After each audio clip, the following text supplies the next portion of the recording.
From Hollywood, it's time now for... Johnny Dollar. Earl Poorman here. Poorman? Tri-State Life and Casualty. I'm the branch office manager down here. Oh, sorry, Mr. Poorman, but the answer is no. Well, this is an arson case, Dollar, and we're already having to make one payoff on I'm it. sorry, but it'll have to wait. I'm going to get as far away from this New England winter as I can. Well, for that, I don't blame you, but there's no reason you shouldn't come Look, down. I've had a rough year of it. I'm tired and I'm cold. And unless I can get down to where the warm, balmy breezes waft in... Dollar, I have got to have you on this case. There's a lot at stake. Now, my office is down here... No, sir, I'm sorry. You down see... here in Sarasota. I just can't do it, Mr. Poorman. I've already made a plane reservation for Sarasota, Florida. And this is one time I'm going to... Where did you say your branch office is? Sarasota, Florida.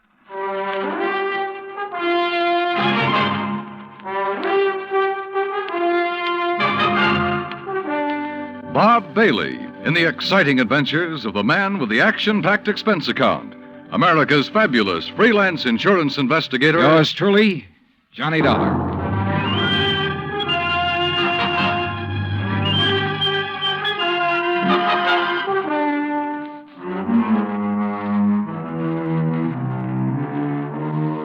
Expense account submitted by Special Investigator Johnny Dollar to the Tri-State Life and Casualty Insurance Company, Home Office, Hartford, Connecticut.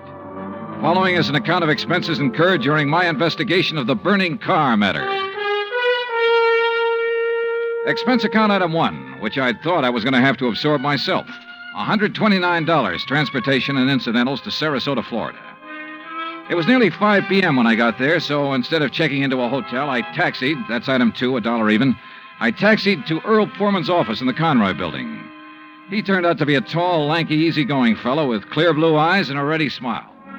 Sit in an office and talk business this time of day? You're in Florida now, Johnny. Well, I thought from your call this was a pretty urgent matter, Mr. Poorman. It is. Arson, you said. Yeah, probably, but here's no reason we can't go out to my little shack on the quay and be comfortable while we talk about it. Besides, Michael wants you for dinner. Mike? My wife, Gertrude. Oh. Come on, my jalopy's right out at the curb. Come on, Johnny. Poor man was a misnomer for this man because his jalopy turned out to be a spanking new Cadillac, complete with air conditioning and all the fixings. And the shack, anything but. It was on St. Armand's Key across Sarasota Bay from the mainland, a beautiful 2-story concrete and stucco job. The big yard backed on a quiet bayou, and there, tied up at a private dock, was a 24-foot lap-strake speedboat, ideal for fishing the Gulf of Mexico. After all, as long as you're down here on expense account. Yeah, but it's charged to your company, remember? Oh. Hey, there she is at the door. Huh? The big, fat, overbearing broad I'm married to. This was another switch. For Earl's wife, standing in the doorway, was the cutest little trick I'd seen in a long time. Petite, pretty, and blonde, and with eyes that you noticed right away because they were almost green. Eyes that suddenly narrowed as she looked at me. And I wondered why. Johnny Dollar, did you say? That's right.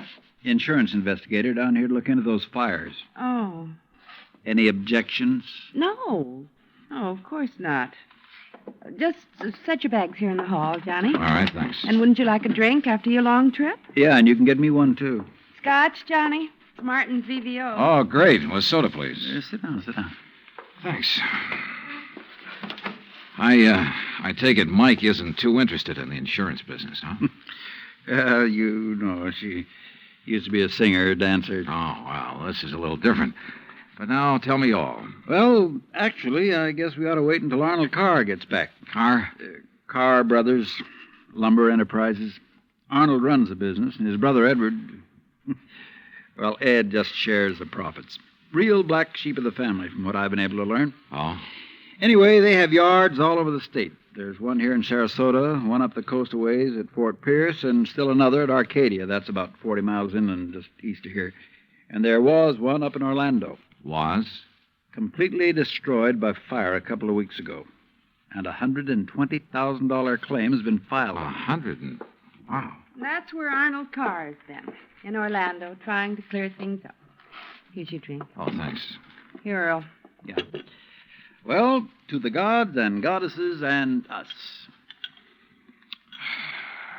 But shouldn't I be up in Orlando then? Arnold's on his way back here now. He lives here. He just went up there to arrange for clearing off and selling the property. You mean he's planning to just pocket the money? If Tri-State pays off, I mean. Looks like it. But I take it you suspect arson. Yes, Earl suspects arson, Johnny, and so does Arnold Carr. At least he says he does, but they have no reason. No? How about the other fires? Or attempted fires? Oh, where? At Arcadia, for one, but they got it out in time. At least that's the way Arnold Carr reported it. The way he Let tells it... me tell it, Mike. Oh. There was another at the yard here in Sarasota. Arnold himself discovered it one night when he was just driving around. But nothing to indicate it was attempted arson. No, Well, and the authorities up in Orlando found no indication of it there. Mike, you know as well as I do that a lumberyard fire will obliterate signs of arson better than any other kind of fire in the world. Yeah, but she has a point, though, Earl. Unless there's some evidence of arson. Of course. Yeah, why send for me? Well, mostly because... Actually, because Arnold Carr suspects him. But he's given you no real reason. None at all. I think he has a real reason, but he just won't tell us. Wait till you see him. He's going to call when he gets in. We'll run over to his place on Longboat Key. What about his brother? Edward, did you say? I've never met him. He's always stayed in Orlando. I was wondering if he might tell things that Arnold is holding back. Edward Carr wouldn't know anything. You can never be too sure. Look, why can't you agree with me for a... that must be Arnie now. Excuse me. Hello. This is Arnold Carr. Oh, hi, Arnie. Johnny Dollar arrived, so we'll be... Well, here, I'll let you talk to him. Here, Johnny. No. Okay. No, Earl, listen. What? I told you before it was arson. It was arson again tonight. Tonight? What's that? Arcadia just went up in flames. The whole yard. Good Lord. Did you hear that, Johnny? Yeah, I heard. Well, can you prove it was arson tonight in Arcadia and before in Orlando? I have proof. Well, Arnie, we'll be over just as fast as... No. What? No. Wait for me there at your home. Well, but look now. You mustn't come here. And I mustn't stay here because I... Now, listen, man. Arnie? Well, I guess he's ready to tell us now. A suspicion began to grow in my mind. A suspicion that Mike apparently shared with me. That Arnold Carr himself might be responsible for the fires. After all, he was the only one who had seemed to know about the two unsuccessful attempts. He himself had planted the idea of arson. He'd lost no time in filing claim for the Orlando burnout. But Earl said I was wrong. Arnold was too honest a man. Earl had also said we were only 15 minutes from Carr's home. So when half an hour passed, we called him back. Got a busy signal. After the fourth try, the three of us took off in Earl's cab. As we pulled into Carr's driveway, we could see him through the picture window, sitting at his desk, telephone in hand, apparently engrossed in a call. Then, as we walked up to the door, I noticed something else. Arnold Carr looked enough like me to be my brother. Maybe that explained Mike's reaction when she first saw me. Hey, Arnie. Can't you see? He's on the phone in there. Well, the least he can do is hear his own doorbell. Earl, wait. Good Lord. What's the matter? Through the window. Oh, no. Earl? Stand back. Earl, for heaven's sake, what is it? Couldn't you see from out there? No, what's wrong? Oh, Well, Johnny? Right through the forehead, Earl. Looks like a .38. Before I could stop him, Earl took the phone out of the dead man's hand and called headquarters. Mike turned pale and slumped into a chair. And I gave the place a quick rundown, checked doors, windows, etc. A few minutes later, an officious young sergeant named Larkin arrived and took over. 38 caliber straight through the middle of the forehead. Were all three of you here when it happened? Mr. Foreman, Mrs. Foreman, and who are you? The answer to your first question, Sergeant, no, none of us was here. And this is Johnny Dollar, insurance investigator. Hiya. You insurance guys work pretty fast. You related to Mr. Carr? No, why? Look a little like him. Who busted in the front door? The killer? I did. When we drove up, we saw Mr. Carr sitting there at his desk. We rang the doorbell and knocked, but... And when he didn't move, you took things in your own hands and busted in, huh? That's right. You haven't moved anything, have you? No. Except I took the phone out of his hand to call you. Dollar, if you're any kind of investigator, you should have known better than let him touch anything. Now, let's see. The shot must have come from somewhere near this window by the fire. Ah, sure, here we are. Bullet hole right through the pane. Bullet was fired from outside. You're sure, Sergeant? Sure, I'm sure. Look for yourself. You call yourself an investigator? Hey, Cummings, Woolway, check the area around that window beside the chimney out there for footprints. Maybe an empty cartridge case. Now, you folks get out of here so I can call Doc Hanley over and get on with my investigation. And no, Dollar, I don't need any of your help. Well, thank you, Sergeant. Your job is fires, not... Hey, where did Mrs. Poorman go? Out to the car. Why? Who told her she could leave? Who told her she had to sit here looking at a corpse? All right, Dollar, all right. Just be sure the three of you stick around town in case I decide to question you further. Oh, of course, Sergeant. Yeah.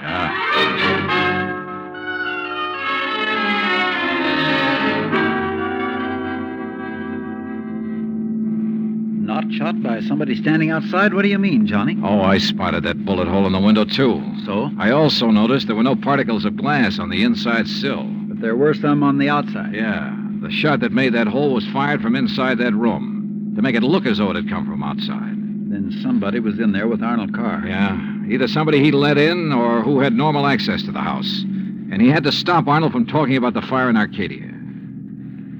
Hey, how much do you know about his brother, Edward? Nothing, really, outside of what Arnold told me. Was either of them married? Family of any sort? Arnie wasn't, but I... Arnold's death means Edward will own the business then. Well, yes. And he lives up in Orlando, scene of the first big fire. Yes, good heavens, Johnny, you don't think his own brother... Where can I rent a car? Take Mike's Chevy. It's in the carport at the house. But what are you going to do? Drive up to Orlando by way of Arcadia.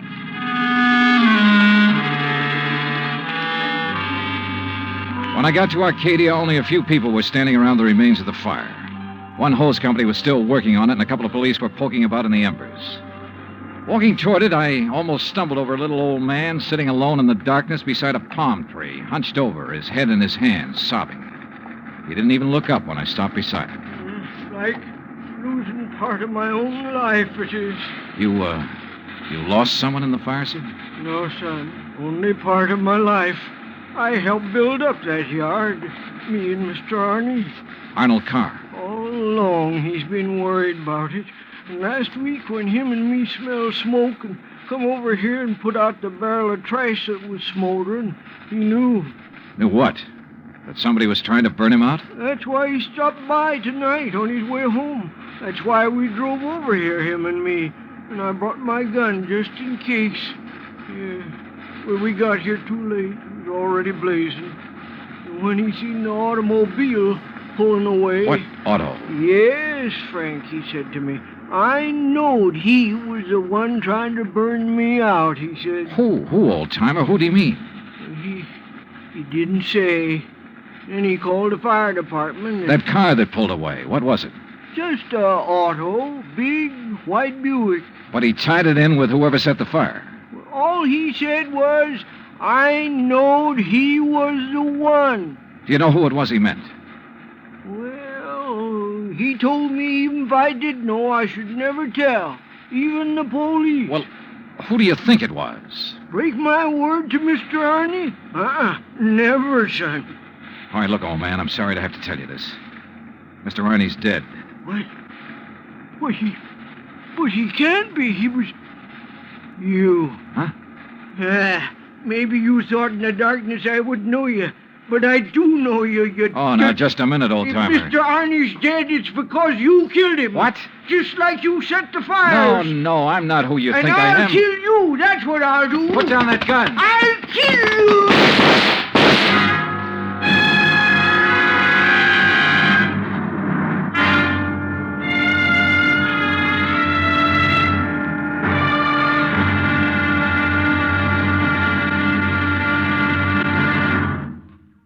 Now, Act Two of yours truly, Johnny Dollar, and the burning car matter.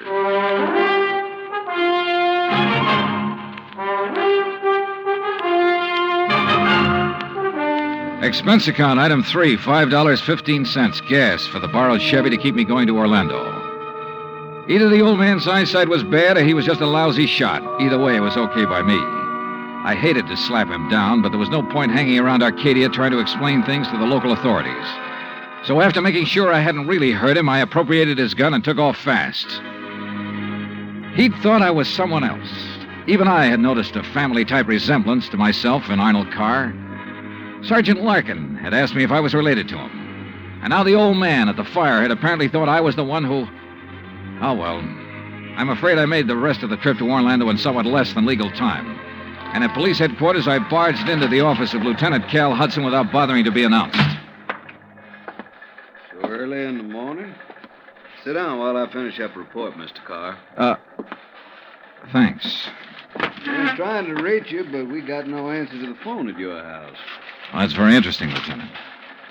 I'm afraid I have the painful duty of notifying you that your brother Arnold down in Sarasota last night... Why did you say very interesting, Mr. Carr? Or had you already learned... Well, I'll be doggone. Yeah. You're not the first one. Who are you? Johnny Dollar, insurance investigator. I can't believe it. Dollar, you look enough like Edward Carr to be his twin. You even sound a lot like him. I take it you haven't located Edward yet? Well, no. Lieutenant, I think Edward Carr is the firebug we're after. And the killer. Wait a minute. Briefly as possible, I told him of Arnold Carr's phone call to Earl Poorman. His emotional upset just before he was killed. I told him Arnold had been murdered by someone inside the house, someone close to him, and that everything indicated that someone could very well be Edward Carr. That's still all just theory, Dollar, without any proof. Well, I will admit that Edward is a pretty worthless playboy living off the profits of the lumberyard. In any event, the lieutenant promised to put out an APB on Edward Carr. That was at breakfast for the two of us, item 4, $3.25. Before I left him, he gave me Ed Carr's address, 1726 Allen Place. As I expected, there was no answer to the doorbell at 1726, so I tried visiting up the street. It quickly became clear that Ed Carr wasn't very popular in this otherwise quiet, well-ordered neighborhood. Those big, noisy parties at all hours of the night, cars parked up and down the street, blocking respectable people's driveways. Yes, ma'am. You know, well... once in a while you expect a person to have callers and such. Me, I have the ladies' bridge club every third Wednesday, for instance. Well, that's nice. But these are all ladies, not like some of the trash that man and his friends have, dancing and drinking and carrying on at all hours. Yes, you mentioned cars, Mrs. You Harper. know, people like Mrs. Hereford Robbins. She's awfully nice. And Janet Osterworthy. Now, she's a widow. Well... And, you know, she could have her pick of anybody she liked. But does she ever look at another man? No, sir. And then there's Mrs. Harper. Yes? You mentioned cars. Do you know what kind Mr. Carr drove? Why, yes. It was a big white one. And the make? Well, no. My husband, when he was alive, always drove a Maxwell, and I guess that's the only kind I ever got to know by name. But Mr. Carr's is white. Only I guess that isn't much help to you, is it? All the white cars here in Florida, I mean. Look. Now, even that blonde hussy who's around him all the time drives a white car. Oh, I really shouldn't use a word like that, though, should I? But it fits. Wait a minute. What blonde, Mrs. Harper? Mr. Dollar, I don't pay any attention to people like that. Why, you'd think she owned that house of his, the way she keeps popping in and out all hours as if she belonged there. Mrs. Harper. And drives all the way up from Sarasota, too. Do you know who she is? I do not. I refuse to pay any attention to people like... And the way she dresses, too, like a newly rich chorus girl with all her fancy clothes and furs and things. How do you know she comes from Sarasota? By the license on her car, of course. Every city has its own number. You know that very well. And hers is 12WW something. And you don't know her name? Of course not. Flaunting all those expensive furs as though she bought and paid for them herself. And if there's anything I hate to see, it's a little shrimp loaded down with furs. Now, a tall person I like see. me... And Well, her thanks. eyes... Oh, if there's anyone I don't trust, it's a person with green eyes. Well, Thank you, Mrs. Harper. Her description of Carr's girlfriend stopped me in my tracks. That description could fit Mike Poorman to the letter. Petite, blonde, green eyes, and she came from Sarasota. And then I remembered Mike's reaction when she first saw me. Her dismissal of Edward as a possible suspect. There was obvious friction between Earl and Mike, too. I figured it was just normal in a couple who'd been married for a while. But now... Item 5, $1.30 phone call from the nearest booth I could find to Earl Poorman at his office in Sarasota. No, she isn't, Johnny. Why? Well, do you know where Mike is? When I woke up this morning, I could hear her talking to her girlfriend, Betty, on the phone downstairs. Betty? Betty lives here in Sarasota. They used to be on the stage together, sister act, you know. Yeah, well, Well, then when I went down for breakfast, she was gone. Took my car, too. I had to come here to the office in a taxi. Yeah, well, okay, Earl. Thanks a lot. Hey, now, wait a minute. How are you doing? You found out anything I ought to know about this arson and murder business? No, Earl. Nothing that you need to worry about. Liar. I sat down at a corner drugstore. That's item 5, 80 cents, over a sandwich and a Coke to try to think things out. But I'm afraid I didn't like anything that I thought. Finally, I drove over to Allen Place again. I parked a couple of blocks away and walked to 1726. I rang the front doorbell, knocked a couple of times. Then I slipped around to the back door, finagled a lock on it with a little celluloid pocket calendar, finally got it open. I left it open for the sake of a quick exit if such became necessary. But I guess that was a mistake. For a couple of minutes later, as I rounded the corner from the den into the living room, I felt the barrel of a gun poked into my back. Out of town, huh, Ed? Now, wait a minute. Don't move, Eddie boy.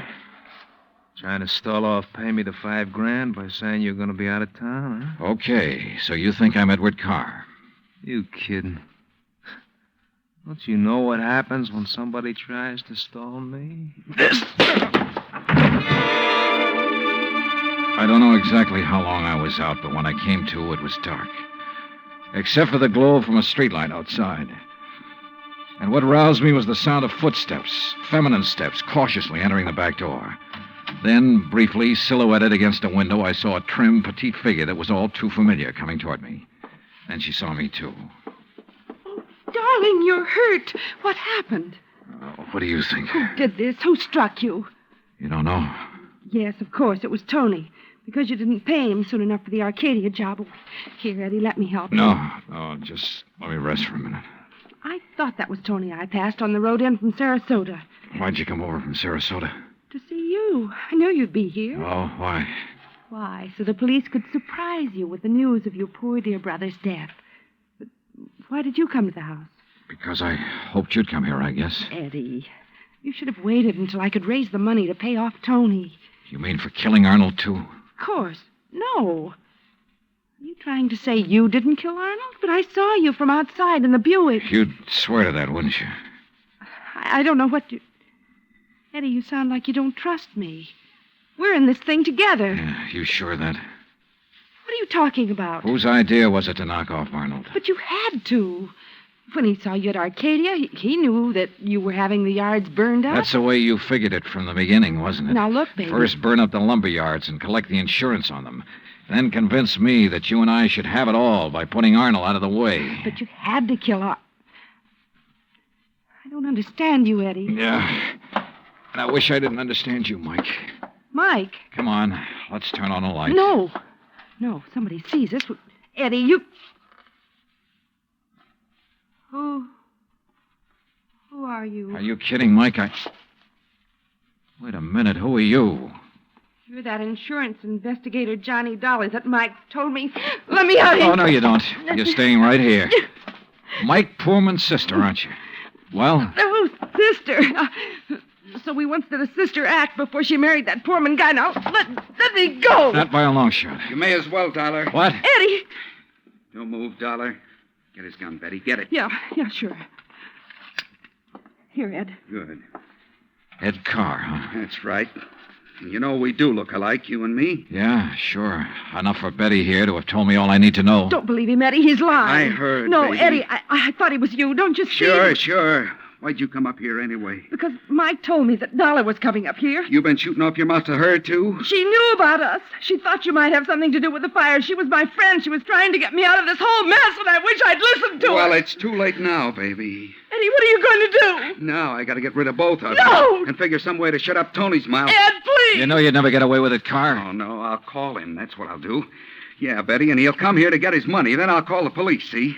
Tell him to come right away. Tell him I found out about you having Tony start the fire. What? That's right, that you had him burn up the yard so there'd be even more money for you to bleed from me, like all the dough you got from me already. You're crazy, Ed. I'll tell the police to meet me here.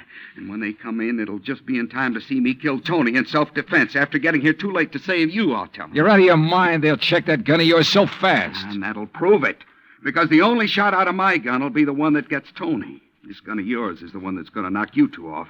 And they'll think it's Tony. Oh, Eddie, please, you're drunk. Are you crazy? Crazy to save my own life, to keep you and Tony and Dollar from putting a noose around my neck? If you think that harebrained scheme of yours will ever work, you're off your rocker. It's got to work, because it's my only chance, so it's going to work now.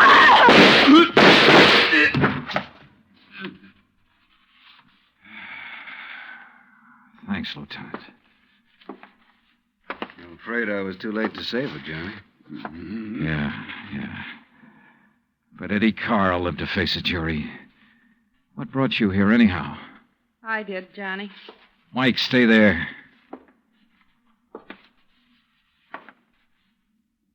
Stay right here, Mike.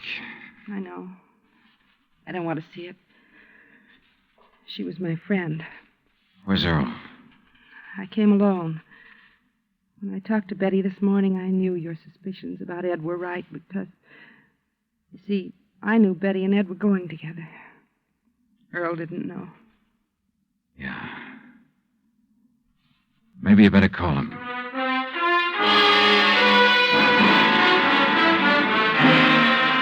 Expense account item 6, $9.80, gas and incidentals for the drive for the two of us back to Sarasota.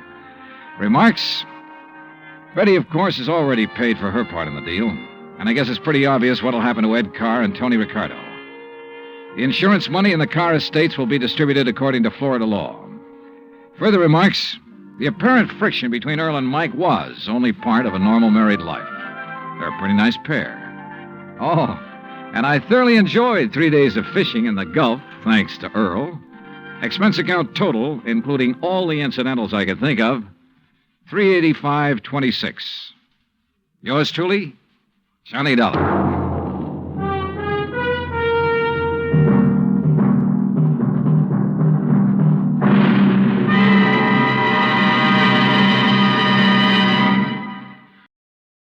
From Hollywood, it's time now for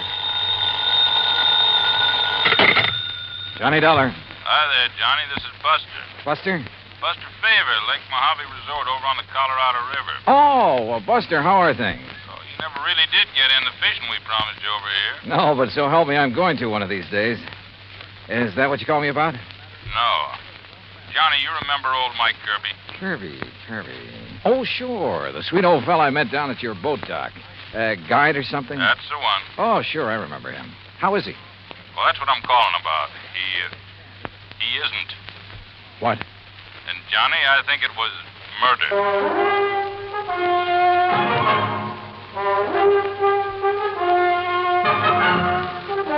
Bob Bailey in the exciting adventures of a man with the action-packed expense account. America's fabulous freelance insurance investigator. Yours truly, Johnny Dollar.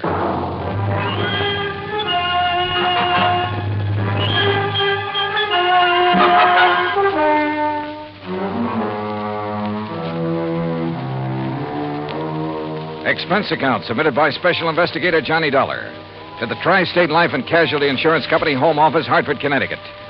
Following is an account of expenses incurred during my investigation of the Kirby Will matter. As soon as I hung up on Buster, I lost no time in making the necessary plane reservation to Las Vegas and picking up a handful of American Express traveler's checks. That's item 1 on the expense account, a total of $320. Then I packed a bag, was about to take off when the phone rang again. Johnny Dollar. Oh, Johnny, I'm glad I caught you in. It's Danny Newcomb at Tri-State Life and Casualty. Oh, hi, Danny. Johnny, I need you badly, and I need you fast. Now, there's only a $5,000 policy involved. Danny, the circumstances are such I'm sorry, Dan, but I can't handle it. I'm about to catch a plane out of here. No, Johnny, now listen. There may be a killing involved in this case, so we don't dare waste any time. And what's No, you listen. There may be a killing involved in what I'm going out What's more, the death of our client occurred at one of your old stamping grounds. Sorry, Dan. At the Lake Mojave Resort. Danny, I told you. What? Yeah, that's right. Mike Kirby? Yeah. Okay, Danny, I'm on my way.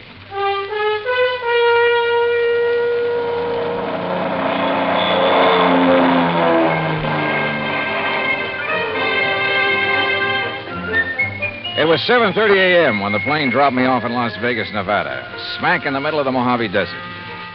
Even at that hour of the morning, the otherwise clear, clean air was filled with the cacophony of this city of chance.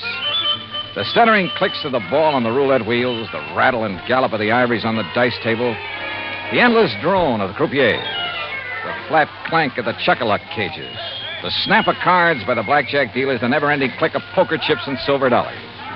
And over it all, the interminable chunk and whir of the slot machines, day and night from one end of the town to the other. Fabulous. I grabbed breakfast, that's item 2, then rented a car and headed south and east on Route 93 toward Kingman, Arizona. Then, just 5 miles short of that town, I swung right on 68 down toward Davis Dam, down to Lake Mojave Resort. Mile after mile of nothing but sun-baked rock and sand, sagebrush and Joshua trees, tumbleweed and cactus. And right in the middle of it, the clear blue waters of Lake Mojave. Buster Favor, who's general factotum of the resort, was waiting for me. After a hearty greeting, he led me into the office, and we sat down and got to work. Yeah, it was murder, all right, Johnny. Sure. Yeah. And by the way, I don't know how much you knew about Mike Kirby. Well, only that he seemed to be one of the fixtures around here. Was obviously well-liked. Well, he'd been a businessman back east, owned a string of restaurants, made a fortune. Uh-huh. And about 10 years ago, he retired. Did a lot of traveling, all over the world, I guess. Oh, lucky man. Did he have any relatives, Buster? Oh, only some nephews and nieces. I see. Anyhow, a little over 3 years ago, he settled down here to spend the rest of his life just fishing, taking it easy. Can't think of a better place or way to retire. How old was he, Buster? 61. Didn't look it, though. No. Well, if I remember right, he was pretty fit. He was. Well, I had the impression when I was here before that he was just a hired fishing guy, something like that. Oh, he used that as an excuse to meet folks. Half the time, he clean forgot to charge for his guide services. Accidentally on purpose, no doubt. Well, now you said... Now, don't rush me, Johnny. I got to give you the background. Okay, shoot. He kept saying over and over and over again how glad he was to be out from under a lot of responsibilities. And one day, about 6 or 7 months ago, he suddenly transferred title to his boat, his motor, his fishing tackle, and his old beat-up Ford to us. Oh? I know. I asked him at the time if he wanted to get him off his personal inventory, why not give him to his relatives? Well, what'd he say to that? Said he didn't like him. Felt they were just waiting around for him to die so they could get their hands on his money. Oh. Said he just wanted to make sure that if anything happened to him, the stuff would end up with us on account of we'd use it and appreciate it.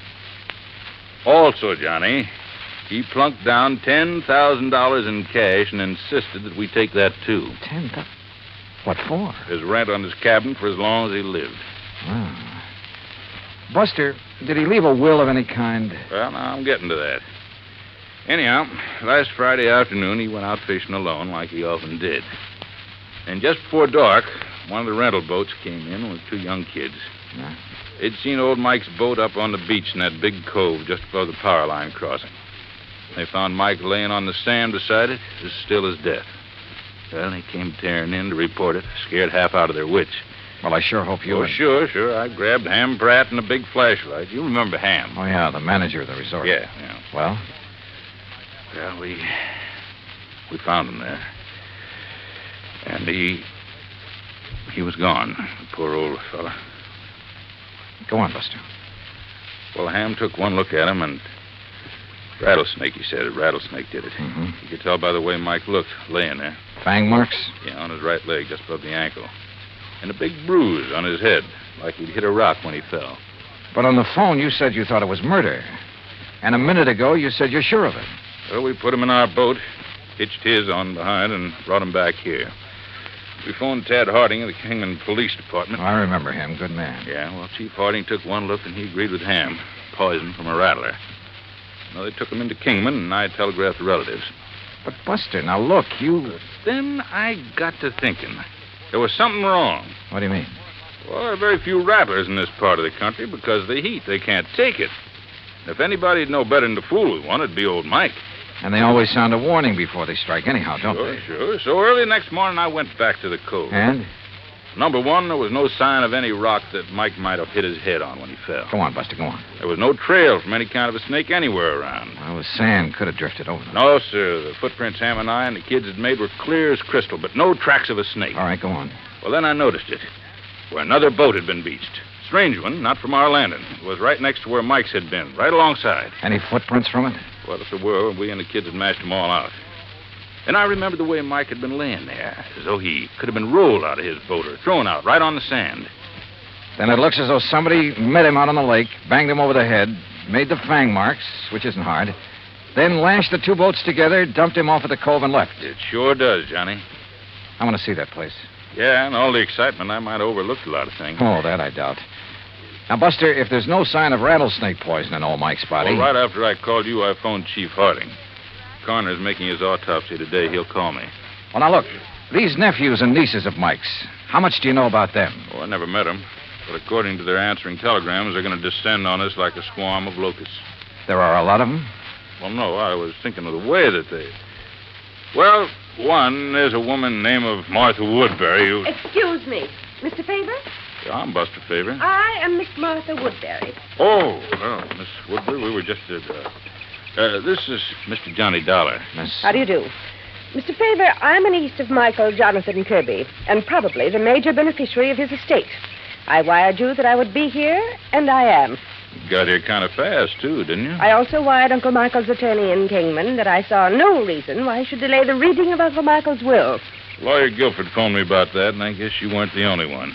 He should be here late this afternoon. I also wish to make funeral arrangements befitting one of his financial status. Won't you sit down? Now, please tell me the circumstances of his death. And, of course, I wish to see the poor darling's body. Miss Woodbury. Yes? What do you do for a living? Why, if it's of any concern to you, I teach at Armand College. Toxicology. Toxicology, huh? Yes. Poison. Very interesting. Is it? Why? Who are you, Mr. Dollar?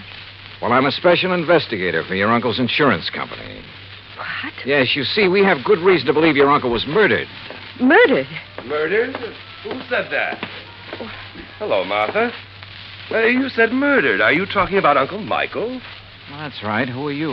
I am Chester Kirby, and as far as I know, the heir to my uncle's fortune. Who are you, sir? Chester, Mr. Dollar is an insurance investigator. Oh? Investigator, huh? Dollar, I'm Hank Kirby, family black sheep, also Uncle Mike's nephew. What's this talk about murder? Are you three his only relatives? That's right, Dollar, except for Lita. Lita? Lolita Laverne. Though we sometimes try to forget that. Oh, come off of that. Why, Miss Woodbury? My sister is a cheap nightclub dancer. We prefer to forget it. And the silly stage name she uses. Now, take it easy, teacher. Of course, Martha. This is hardly the time or place to... What do you do for a living, Mr. Kirby? Chester?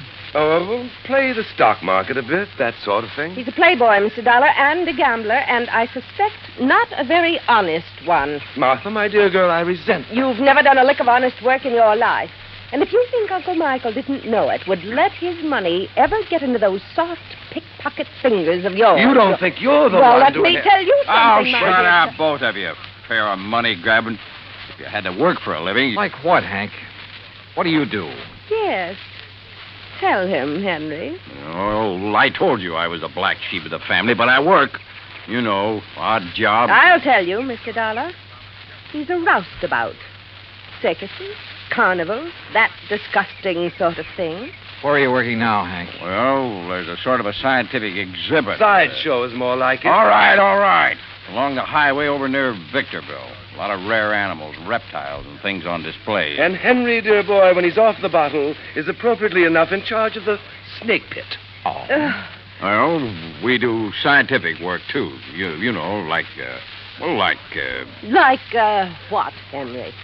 Like milking the venom from the snakes to sell to laboratories? Yeah. Well, that is... Excuse me. Hello? What? You sure?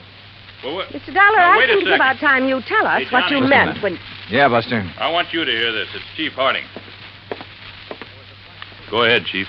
Well, as I said, Buster, there was evidence of rattlesnake venom in the body, all right, but it didn't enter at the fang marks on the leg. What do you mean, Chief? Well, the coroner says those marks were fakes.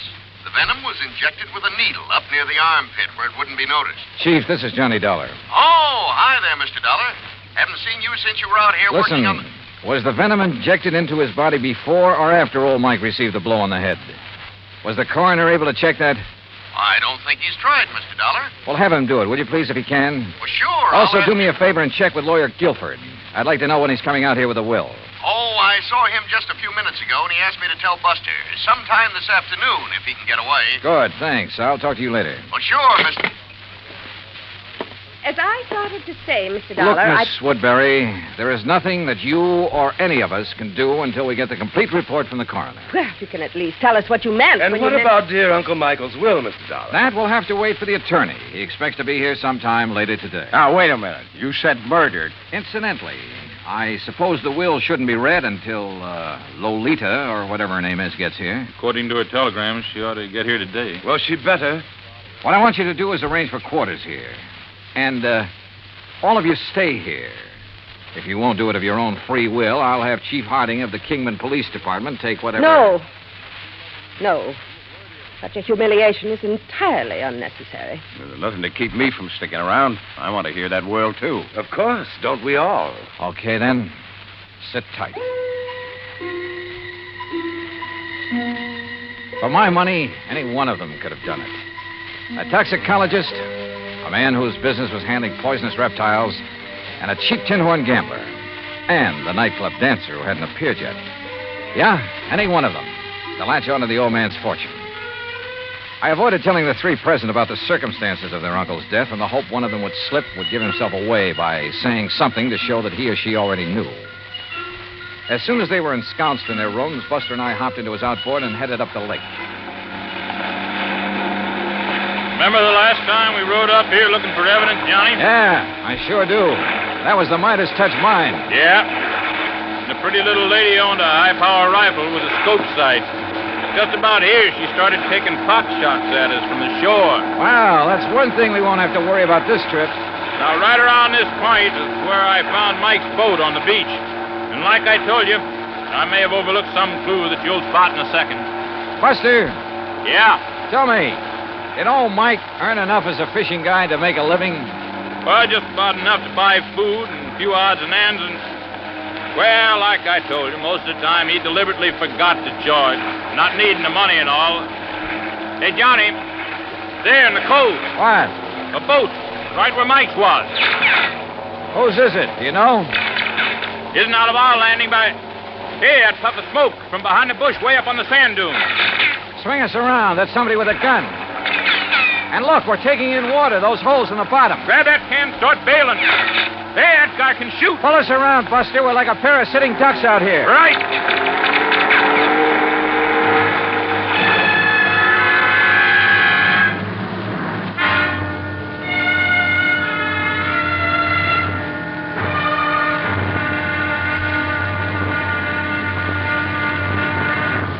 Now, Act Two of yours truly, Johnny Dollar, and the Kirby Will Matter.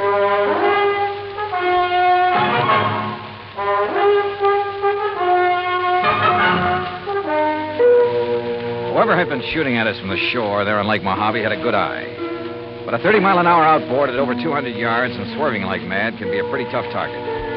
With a hull full of holes, we had no choice but to go back to the landing. There, I made a quick check of the three I suspected of having killed old Mike Kirby. First, his nephew Chester. Right here in my room, Mr. Dollar, reading. Then a brief walk in the hills. Why? And when is that lawyer coming to read Uncle Michael's will? Then the niece, Martha Woodbury. Gathering a few desert plants, as you must know. Hardly racing about on the lake armed with a gun, as you seem to suspect. Why don't you question Henry? If anyone should know how to handle a gun, he should. So I questioned Hank Kirby. Fishing, that's what. I saw no reason to just sit around waiting for that lawyer to arrive. I was fishing in that first big cove on the right. On the Arizona side. That's right. And I saw you and Buster tearing back here.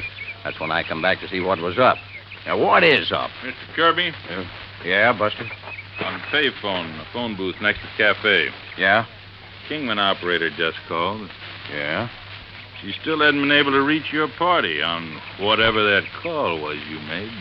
Oh, yeah, thanks. What call, Hank?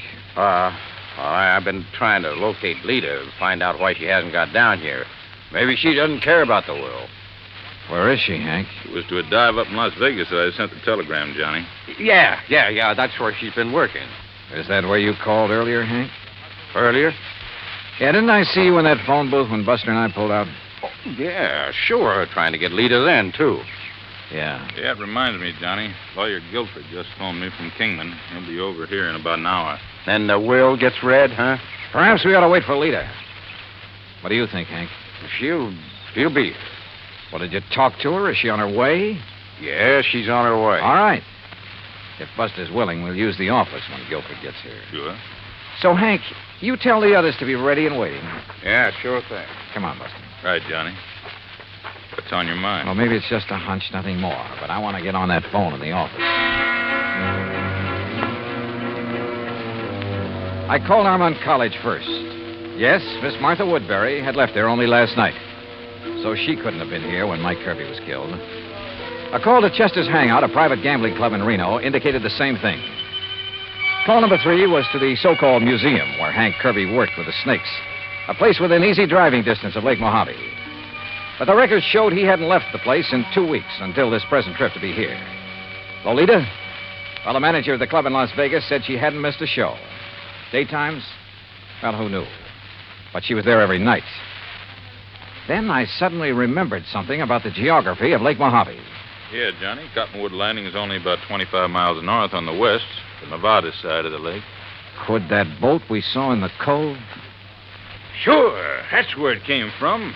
I knew there was something familiar about it. Hey, what are you going to do, Johnny? Kingman. Operator, get me Cottonwood Landing, please. It's one of their rental boats, Johnny. Yes, sir, I'm sure of it. Any number? Any identification on it? All that I didn't see. Anyhow, they rent so many to fishermen every day. Uh-huh.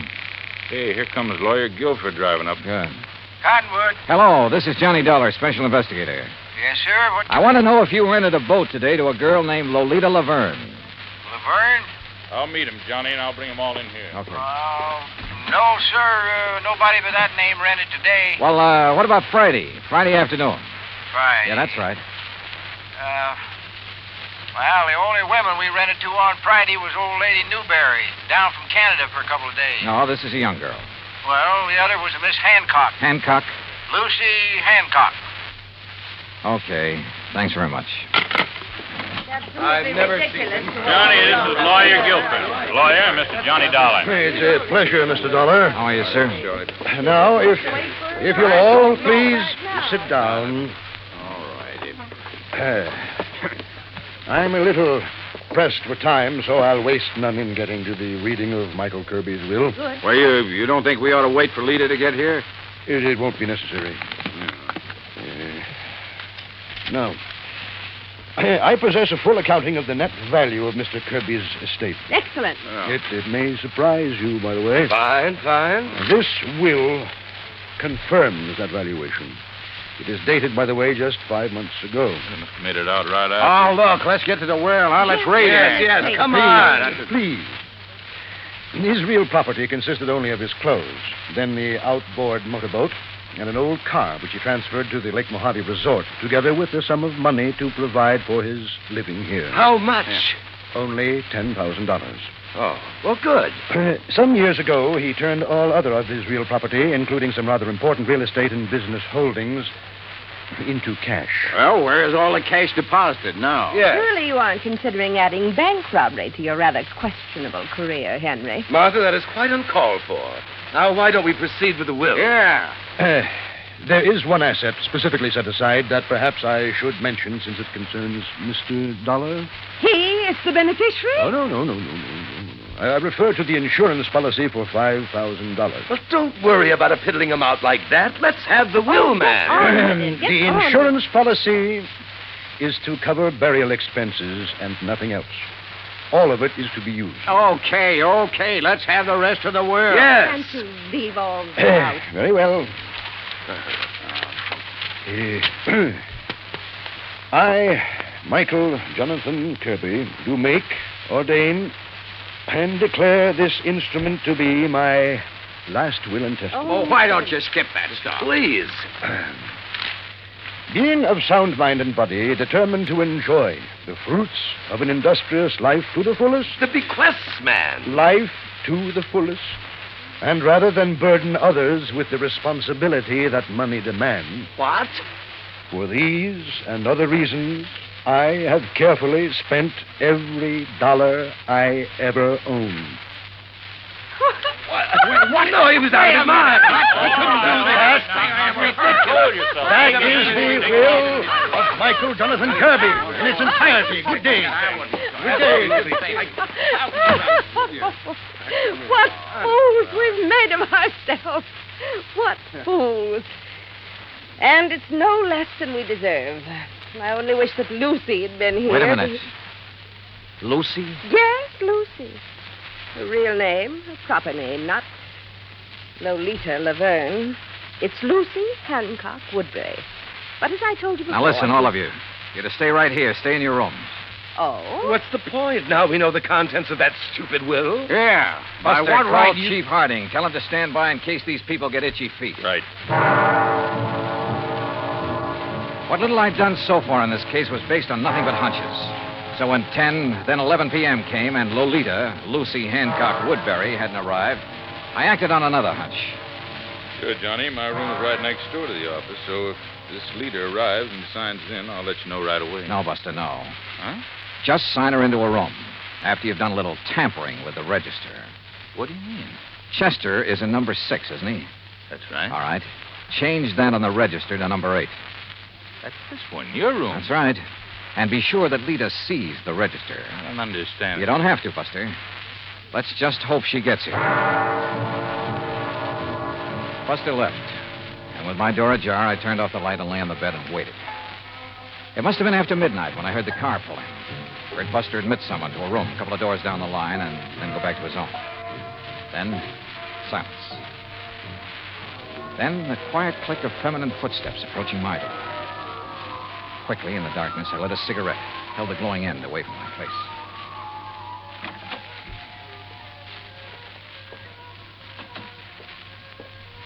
Well, darling. Yeah, about time. About time you got some sense, Chet. No, don't turn on the light. The others asleep. Their rooms are dark. Uh-huh. Listen, dear cousin, have you lost your mind? Hmm? Shooting at that boat from over the ridge between the two coves. What were they? Police? Detectives? You should have known you couldn't have hit them that far away, Chet. Should have waited till they got on shore looking for me. Well. Did they fall for the rattlesnake bite we made on the old man? Uh-huh. Well, they'll never find the needle I used. It's at the bottom of the lake. And look, if the cops question you, I hope you had sense enough to remind them what Martha and Hank do for a living. No chance. And what about the will? Would you be surprised? What? Say that again, Chet. Say anything. You sound like somebody else. Yeah, like Johnny Dollar. Let's have some light. Dollar? That's right, special investigator. Oh, no. Let me out of here! Now, where do you think you're going? No, let me go of me! Come on now.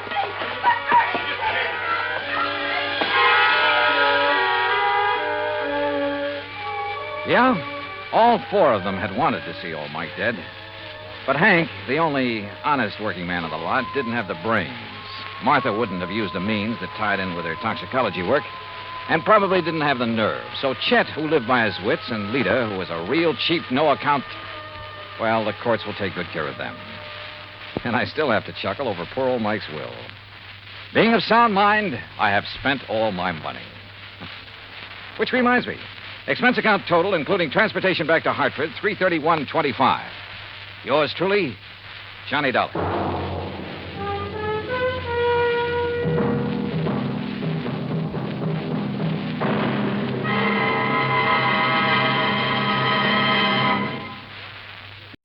Everybody knows a taxi driver likes being over-tipped, but you can't blame him for not liking being tipped over.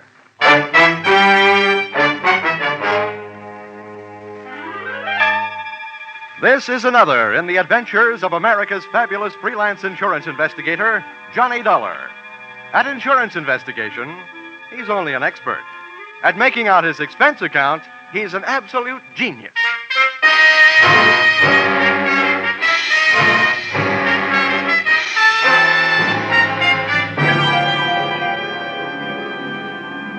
Expense account submitted by Special Investigator Johnny Dollar. To Home Office, the Nutmeg State Liability Underwriters, Hartford, Connecticut. The following is an accounting of my expenditures during my investigation of the disappearance of 12 Apex cabs. Or who took the taxis for a ride. Expense account, item 1, $3.10. Train fare, Hartford to New York. Item 2, $1.10. Dinner en route. Item 3, $18. Club car. Expense account, item 4, $1.30. Cab fare from station to garage and offices of Apex Taxi Company. I naturally waited for an Apex cab, but could have saved my time. The driver told me nothing. Except that the man who came rushing out of the Apex office when we pulled up was the big boss, Mr. Gordon McKissick. Thanks, driver. He's just the man I'm looking for. Here. Thank you, sir. Hey, McKissick! I can't stop now. I'm in a hurry. See me tomorrow. Wait a minute, will you? I'm Johnny Dollar from the insurance company. Oh, good. That's different. Just in time. Come along. Where are we going? Come on, tell you in the car. Just had a call from the police. Another one of my cabs has been stolen. Huh? They found the driver slugged and unconscious, and I got to get out there. I tell you, Dollar, I'm going crazy. This has got to stop. It's not only driving me out of business, it's driving me out of my mind. The police have done their best, and Lord knows I have too, but I'm about ready to give up. This makes 12 of my taxi cabs disappeared off the face of the earth. It's fantastic. I can't believe it. Hold it, McKissick. Do us both a favor, will you? Huh? What? Play cucumber for a few seconds. Oh. Remember, the insurance company I represent has plenty to scream about, too. What I need is some facts. I haven't got any facts. And if this keeps up, I won't have any taxis. They're gone, that's all. 12 of them, that's all there is to it. Any idea of a motive? Some new kind of car theft? That's what the cops say. Okay, what's your idea? Robbing the drivers? You don't have to steal a cab to rob a driver. It's ridiculous. All right, then. What else could it be? Competition? Sabotage? That's my guess. Competition. So far, it's only a guess. I'd give anything to know. So would the insurance company. Anything. They'd even give up my happy young life.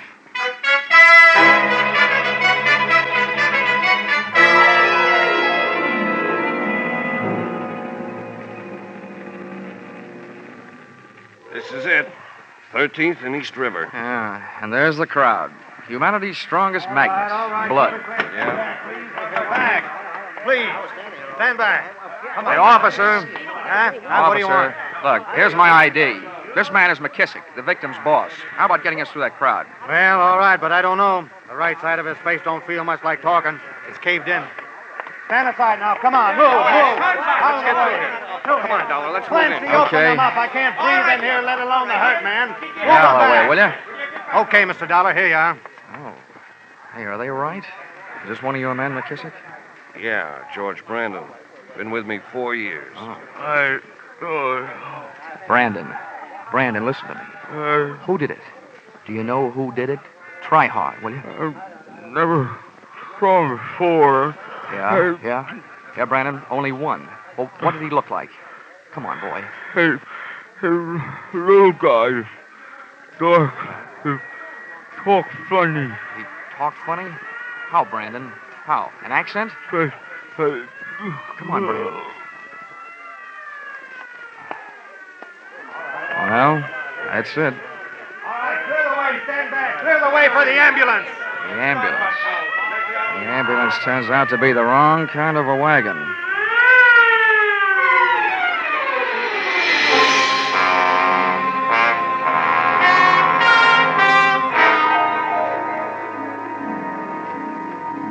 Expense account, item 5, $28. Transportation the following day, visiting hospitals and the homes of the other 11 Apex drivers who had lost their cabs. During the course of this, I contracted a severe case of what GIs used to refer to as Jeep seat. Out of 11 interviews, I got 3 clues. One, that up until last night's killing, the cab nappers had worked as a team. The little dark guy with an accent, as described by the dead driver Brandon, and a 300-pound accomplice wearing a seersucker suit, a Panama hat, and a complexion akin to a perspiring blob of leaf lard. This heavier of the two heavies, it seemed, never actively participated in any of the rough stuff, merely assuming the role of director of operations.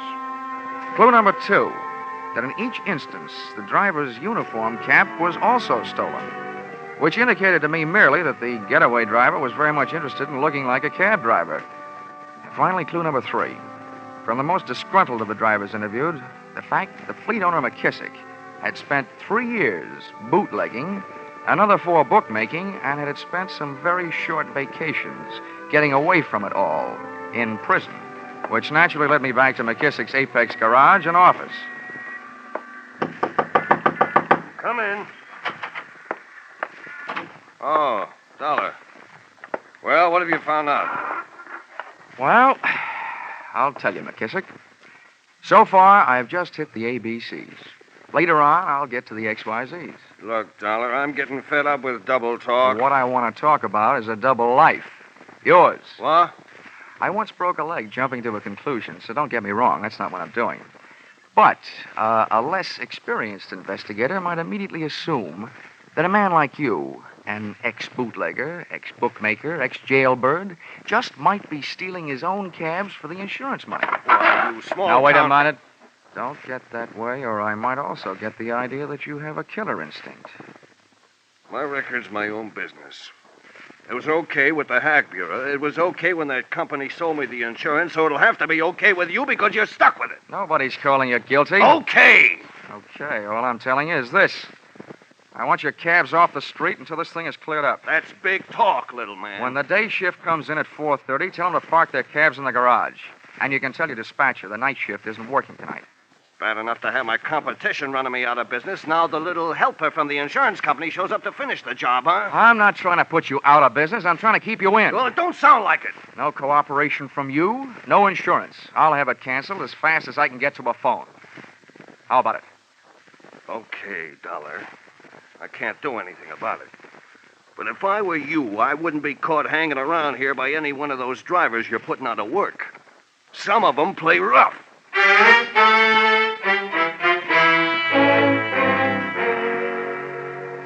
You can always depend on a cab driver for being on time, when it's time to knock off work.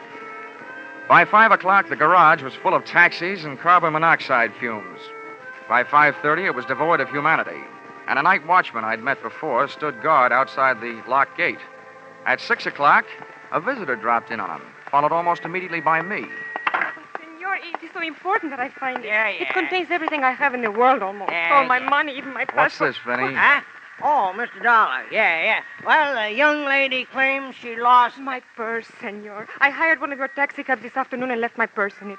It's so important that I get it. Yeah. I told her to call Lost and Found in the morning. But, senor, what will I do tonight? While we're trying to figure that out, will you join me in a drink? I would like that. Her name was Marita Guastella. She was the dark type, so I took her around the corner to a dark saloon. On the way in, we passed 4 grumbling Apex cab drivers shooting hot looks at me over cold beers. I arranged her in a booth so I could keep an eye on them, in case their intentions were no good, and an ear on her story, which I knew wasn't. You see, this is my first trip to America. I came from Spain 2 weeks ago. This afternoon, I was shopping on Fifth Avenue, and that is when I took the cab from 49th Street to the Sherry Netherlands Hotel. 49th, Sherry Netherlands. Yes. What time did you take the cab? Wait, I'm not sure exactly. It would help. Oh, well, it was exactly 10 minutes after 4. I remember now. I looked at a clock. And what time did you arrive at the hotel, Marita? Why are you writing all this down? Just trying to help you find your purse.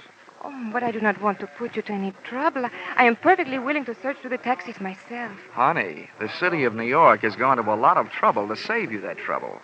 Every driver has to keep a record of every trip. Where he picks up his passengers, where he drops them, and when. He puts it on a big card. So all we have to do is find out which card has your trip listed on it, then we'll know which cab. Oh, I see. Then we'll go to the little cab and probably find your little purse. All right? Oh, it is very good of you, senor. If you would not mind the trouble.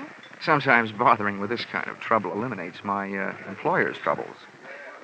How about another martini?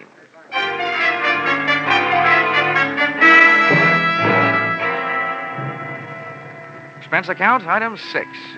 $4, bar tab. Tip to waiter, $1. And here's a tip to young ladies who are pretending that they just came from Spain 2 weeks ago. Don't order bird bath martinis and put them away in one gulp. The drinking taste of Spanish ladies is more the sherry type. And martinis are hard enough to get used to in 2 years, let alone 2 weeks. Or who knows, maybe she was just in a hurry to get to the Spanish olives. One thing was fairly apparent, though. She seemed to be in a hurry to get something out of one of those cabs. and not by way of the lost and found department.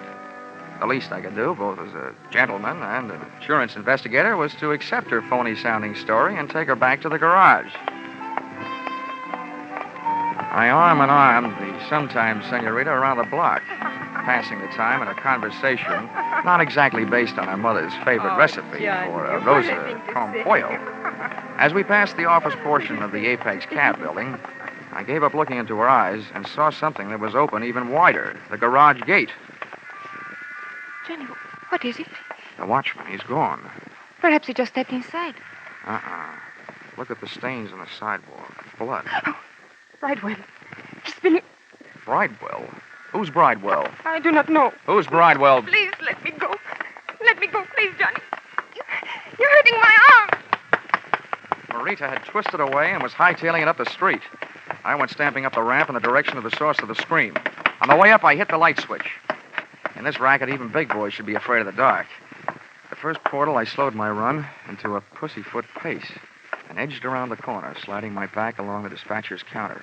When I got halfway down, the corner of my right eye picked off a pair of high black shoes, night watchman type. Heels on the floor, toes pointed up, sticking out from behind the end of the counter. I didn't have time to get a look at the rest of them. Something so round, so firm, and so fully loaded gave me a cold steel kiss under the left ear. Pray do yourself the favor, sir, of remaining absolutely still. Now you may turn around. Would this be Mr. Bridewell? Good indeed, sir. Well, what about the night watchman? Have no fears for him. I'm fortunately accomplished in the administration of first aid. Got a good deal of practice. I've seen to it that he's resting comfortably. I'll bet. Well, Victor, my boy, I trust your search was successful. Successful? Somebody beat us to it. All them cabs has been searched. Nonsense, my boy. How can you tell in so short a time? How about taking a look for yourself, fat boy? You couldn't possibly have picked over all of them. Proceed with the search and quickly. In the meantime, perhaps our friend here is the proprietor of the search that preceded ours. In this case, practically anything could happen. Yes, anything could. Knowing that should encourage you to mind your manners. Now, sir, will you accompany me to my hotel where we can discuss this further? With you holding that .38 caliber steel-engraved invitation in your hand, I'd be a perfect cad to refuse.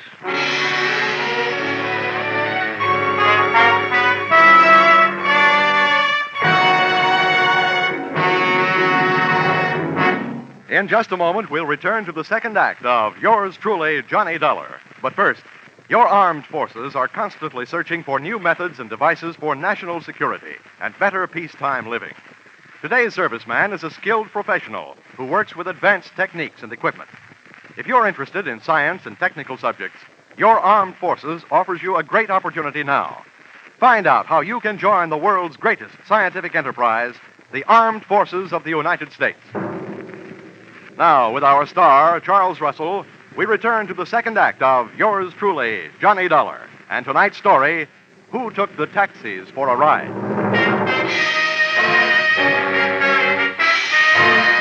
Looking for some stolen taxi cabs and wound up in a hotel room looking stupid. Not wishing to make this a permanent effect, I put my mind to work, and the fruits of its labor went something like this.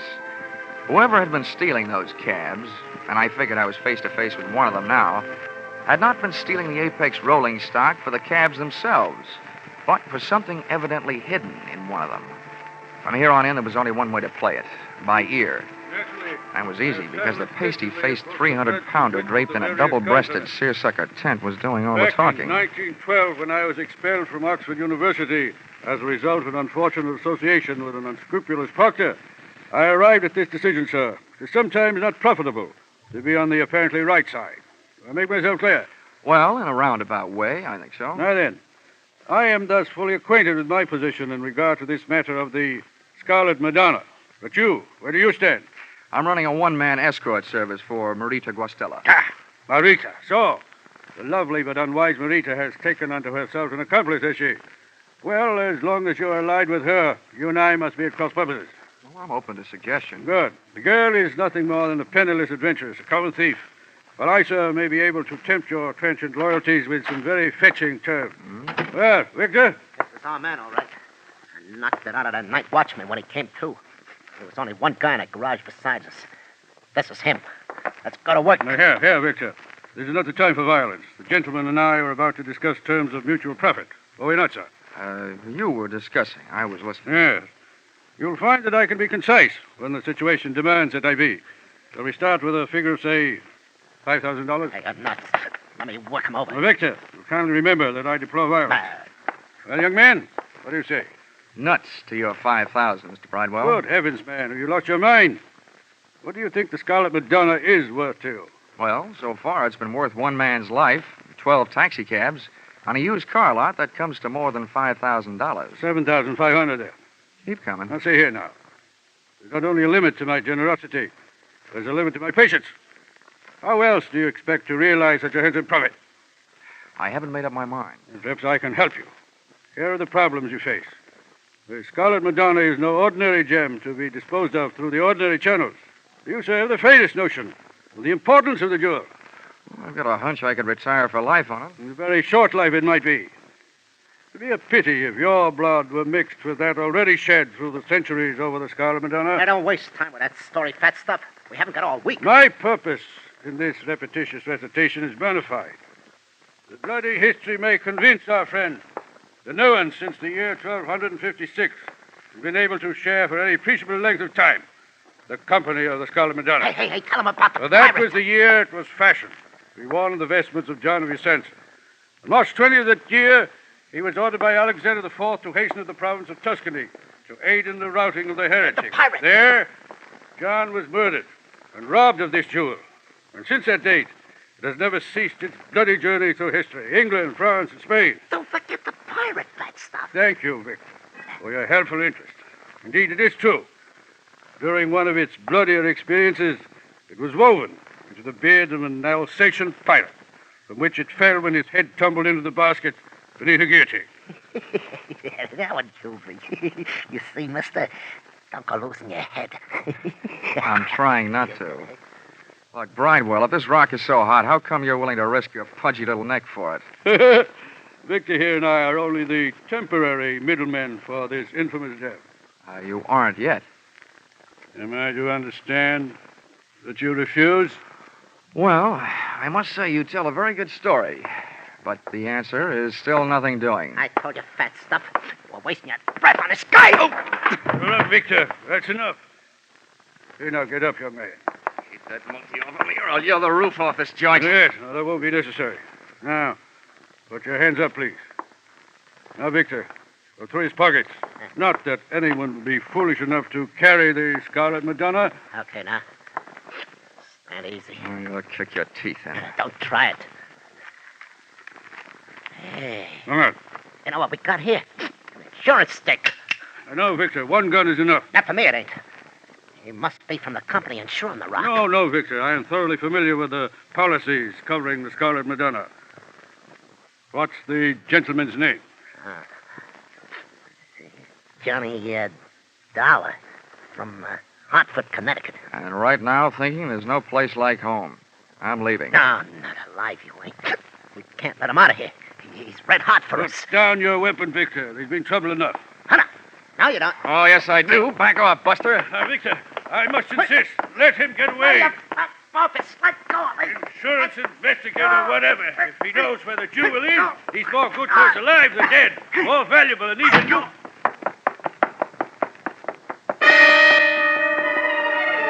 The elevators weren't fast enough. I hit every fourth step down 8 flights of stairs to the lobby and out into the street. Mr. Dollar. Johnny, I must see you. Oh, Marita. Well, this saves me looking for you. You just tag right along. Taxi! Here you are, sir. After you, Lady of Spain. Thank you, Johnny. You're welcome.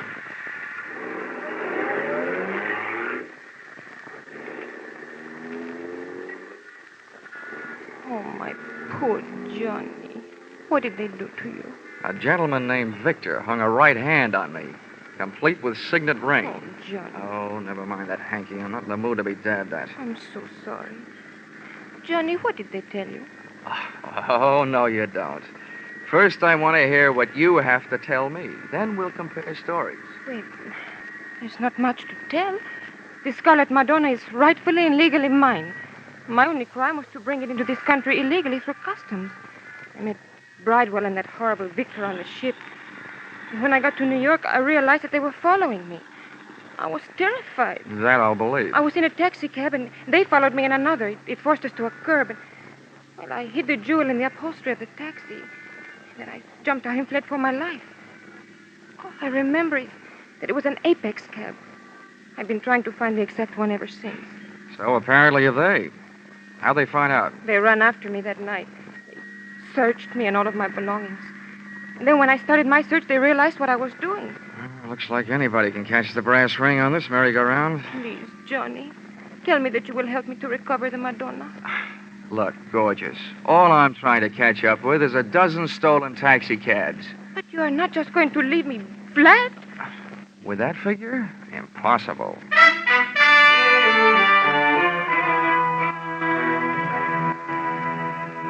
I took Marita to a small hotel, got her a room, and while she was taking a bath, I stole her clothes and left her, locked in that strongest of midtown prisons, nudity. The first joker I went looking for back at the Apex garage was the unfortunate night watchman. I found him sitting up and taking nourishment out of a bottle and nursing an egg on his head that would have hatched an ostrich. Oh, it's you, Mr. Dollar. Yeah. I tell you, I've been worried about you. Yeah. Thank heavens you're all right. No thanks to you. No, what do you mean, sir? I mean, why'd you tell that sawed-off ape who slugged you around that I searched these cabs in here last night? Why, I didn't mention you, sir. I told him it was the boss, McKissick.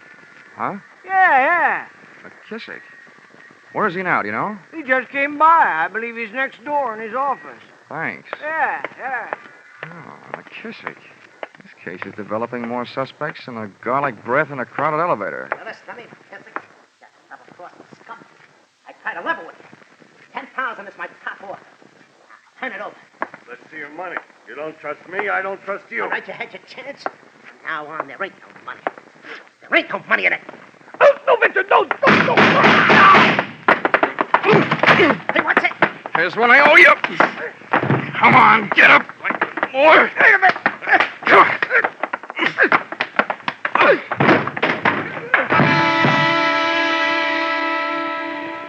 Then I finished the job he had started. I found the Scarlet Madonna clutched in McKissick's dead hand. For a Scarlet Madonna, it was mighty green. It was an emerald about the size of a pack of cigarettes that's been flattened out in your pocket. A Madonna figure was carved in bas-relief on one surface. As I stood over the body of McKissick, looking down at the green gem in my hand, I realized where it got its crimson name. For on the floor, outlying my hand, was a spreading pool of scarlet blood. Well, sir, we meet again. Yeah, so it seems. May I offer you my congratulations, at the same time request that you hand over the Scarlet Madonna? Being unarmed, as you are, you're not welcome to it. Well, perhaps I have something more persuasive than a weapon. Here are my credentials. I'll look at them if you'll back up against the wall. Very well. You'll also find there a letter authorizing me to the legal possession of this infamous, this hateful, this accursed instrument of greed. Will explain that it's been my odious duty to retrieve it for its rightful owner, the Stillwell Museum in London, from which it was stolen by Victor and his erstwhile lady-in-waiting, the exotic Marita. Insurance investigator.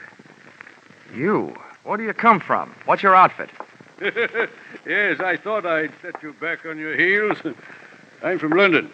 Pity we didn't have each other's interests classified earlier. We might very well have, shall we say, collaborated in this matter. Yeah. I'm sure there's an unvoiced question lurking on the tip of your tongue. My association with the bestial Victor. Well, at this point, I didn't want to insult you. Think nothing of it, my boy. Due to a fortunate similarity in voice and physique to your accomplice actor, Mr. Sidney Greenstreet, I find myself automatically listed as undoubtedly the villain of the piece. In this case, and in many others during my fantastically successful career as an insurance investigator, I was able to align myself with the basic source of the villainy involved. Further, I pray that you not accuse me of being associated with any of the physical violences which have punctuated this case. In short, this Victor fellow occasionally slipped through my fingers. Look, all I'm trying to find is 12 lousy taxi cabs. Well, then, your troubles are at an end, my boy. I shall write out an address. Fine. And then... there you shall find them unharmed in the warehouse hard by the East River. Okay. You'll forgive me, I'm sure, if I tell you that in this case, it is but another small milestone in the glorious pathway strewn with superior accomplishments in solving those minor mysteries evolved by the niggardly minds of the sniveling criminals who would offend the sanctity of that guardian of the peace of the public mind, the insurance company. Amen.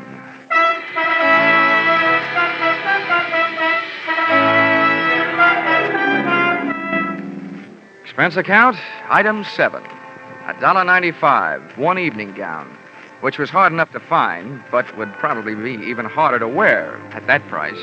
Purchased in an all-night salon de mode on 136th Street. This dress I gave to Mr. Bridewell to take with him when he went calling on Senorita Marita Guastella, prior to turning her over to the police. Expense account, item 8, $6.10. One bottle of you-know-what with which to gargle the half-good, half-bad taste left by this case out of my mouth. Expense account, item 9, transportation.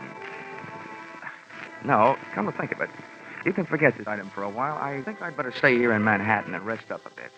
Expense account, item 9, $400. Advance. Entertainment and things while resting on my laurels. Or possibly Mr. Bridewell's laurels. But anyway, resting. Expense account total, $1,100. You fill in the cents. Yours truly, Johnny Dollar.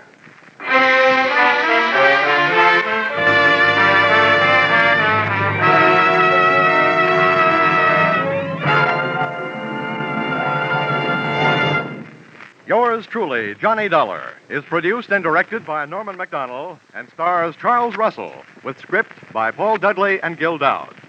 Featured in the cast were Herb Butterfield as Mr. Bridewell, with Paul Dubove, Lillian Baeff, Lou Krugman, Junius Matthews, Jan Arvin, and Jack Prusian. The special music is written and conducted by Leith Stevens.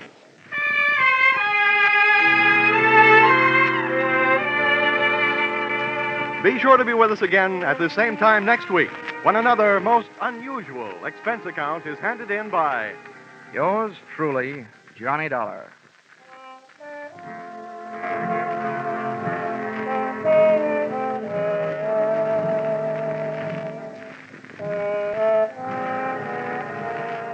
the great hit tunes of early 1939. Deep Purple, Penny Serenade, I Cried for You. How many more can you remember dancing to, romancing to? You'll hear them in smart new 1949 arrangements when your hit parade on parade comes along immediately over all of these same CBS stations. Alan Botzer speaking. This is CBS, the Columbia Broadcasting System.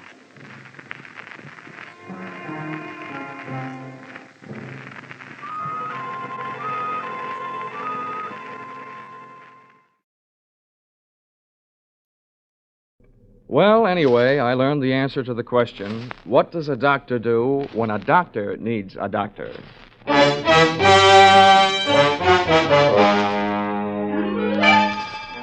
This is another in the adventures of America's fabulous freelance insurance investigator, Johnny Dollar.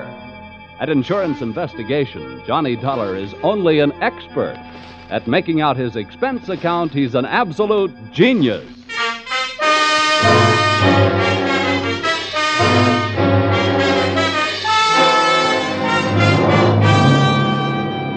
Expense accounts submitted by Special Investigator Johnny Dollar to American Volunteer Liability Insurance Company, Hartford, Connecticut. Attention, Homer Shalley, General Manager. The following is an accounting of my expenditures during my investigation of one of your policyholders, Dr. Otto Schmedlick. Or, an apple a day sent the doctor away. Or, it couldn't have happened to a bigger worm. Expense account, item 1. 80 cents cab fare to your office in answer to your call. Tip to driver, $1. Oh, morning, Mr. Dollar. Hiya. Go right in. Mr. Shiley's expecting. Thanks, sir. Good morning, Dollar. Good morning. Sit down. Thank you. I'm sorry we had that unfortunate altercation over the last expense account you submitted to this office. Oh, that's all Of right. course, it was ridiculous. You're going around tipping cab drivers $1 after a 50-cent trip. Well, you know me, Homer. Just a silly, headstrong, impetuous boy. It was somebody else's money, yes. We've been through all that. What I want to talk to you now is, policy. Oh, here it is. Dr. Otto Schmedlick, Los Angeles, California. California? Doesn't anything ever happen in Hartford? I've been using an airplane seatbelt so much lately, I'm about ready to throw away my suspenders. Dr. Otto Schmedlick. I suppose you're familiar with the existence of that type of insurance policy which protects doctors against charges of malpractice. Yeah, I've heard of them. Well, we had the rare misfortune of issuing such a policy to this quack Schmedlick. Well, what do you want me to do? Go out and take his temperature? Dollar, when I want to laugh, I tune in Jack Benny. Now, this is serious. The policy we issued to Dr. Schmedlick only covers him up to the extent of what is construed as accidental malpractice. If we can prove criminal malpractice, we can cancel the scoundrel's policy. Do you have a good reason to think it's criminal, or are you just toying with a happy thought? Look, our company has already paid off on 2 claims. Recently, we've heard rumors about this man. It seems the Medical Association is watching him very closely. But so far, no one can prove anything. Now, Dollar, do you want the assignment? No, but I'll take it.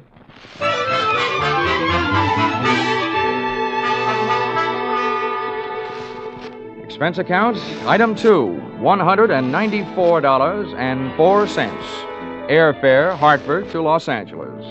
Item 3, $4.50. Cab fare, Los Angeles Airport to the Sun Tower Medical Specialist Building, which I first spotted looming through the smog on Wilshire Boulevard, high in the high-rent district of the City Beautiful.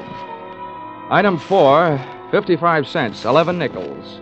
Spent telephoning the Schmedlick office at 15-minute intervals until I at last found the doctor not in. In California, the doctors really specialize. And the buildings they work in sometimes really make the most of it, as I found out in the elevator going up. Second floor, eye, ear, nose, and throat. Doctors Care, Kreider, Whitetis, and Osterban. Pardon me. Third floor, fractures, strains, sprains, and dislocations. Doctors Fowler, Woodruff, Toigo, and Brown. Oh, pardon me.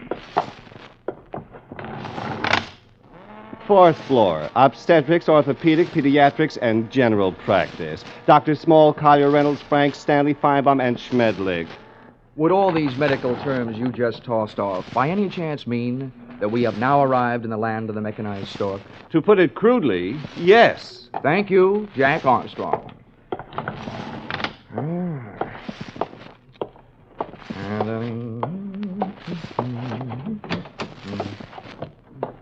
Good afternoon. Hello. Dr. Schmedlick in? Well, no, I'm sorry, he isn't. Oh, good. I mean, that's too bad. Just what do you mean? Well, I meant to say that, since the doctor isn't in, I'd rather talk to you anyway. You're prettier. I should be. I'm a girl. Now, is there something I can help you with? Yes, as a matter of fact, you can. I have a sort of empty feeling around my heart. What would you prescribe? Bicarbonate of soda. Is that all? Touche. Now I have an empty feeling around my head. Please, will you state your business? Oh, now, honey, you should know that anybody who walks into a doctor's office wants to live. And after seeing you, I really want to live. What are you doing tonight? Well, I am not in the habit of making dates with strange men. Who's strange? And furthermore, you are perhaps the most insufferable, egotistical Now, if you just person give me a chance, darling, I'm sure I'll be able to prove you're right. Why, I wouldn't be caught dead with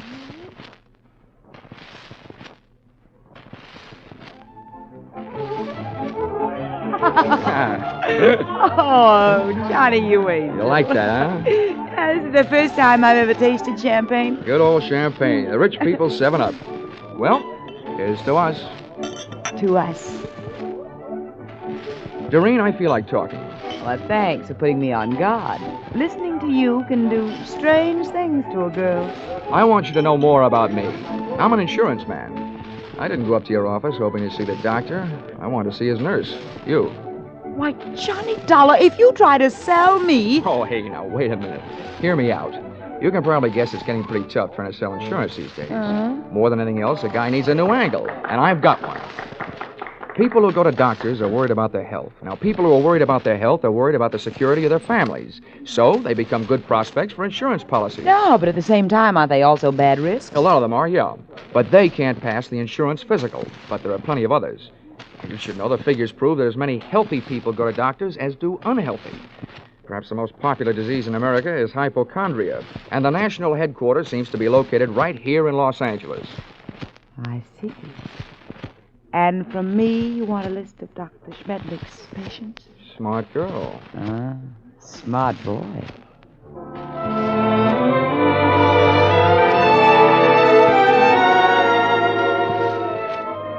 Expense account, item 5, $1.40. Cab fare to Doreen's apartment, where I told the driver to wait. Expense account, same item, part 2. $28. Waiting time, before I took the cab the rest of the way back to my hotel.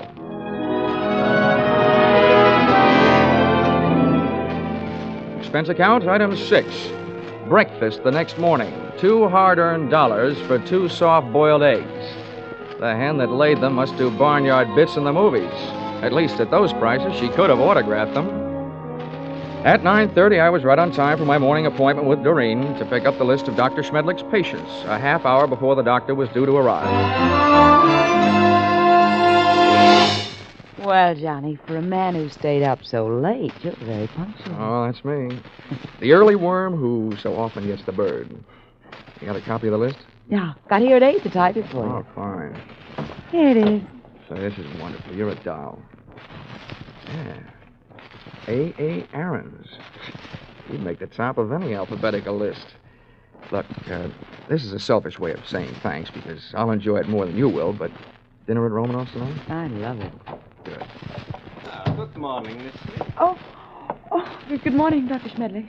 Oh, these patients already? Oh, yes, Doctor. This is Mr. Dollar. He's from out of town. Good morning. Well, all right. What's the matter with you? Oh, it's really nothing. Well, let me be the judge of that. I will make the diagnosis. I will see you in a moment. Johnny, I don't know what happened. He's never come in this early before. I don't mind that, but I wish you hadn't made a patient out of Well, it. I just had to say something. He wants to know about everybody who comes in here. Johnny, you'll just have to go through with it. We can't let him know about the list. Okay. But what's this going to cost me? What does the old squarehead get for a checkup? $50 a consultation. Oh. Honey, instead of Romanoff's for dinner tonight, we better make it a drive-in. Sorry, Johnny, I am.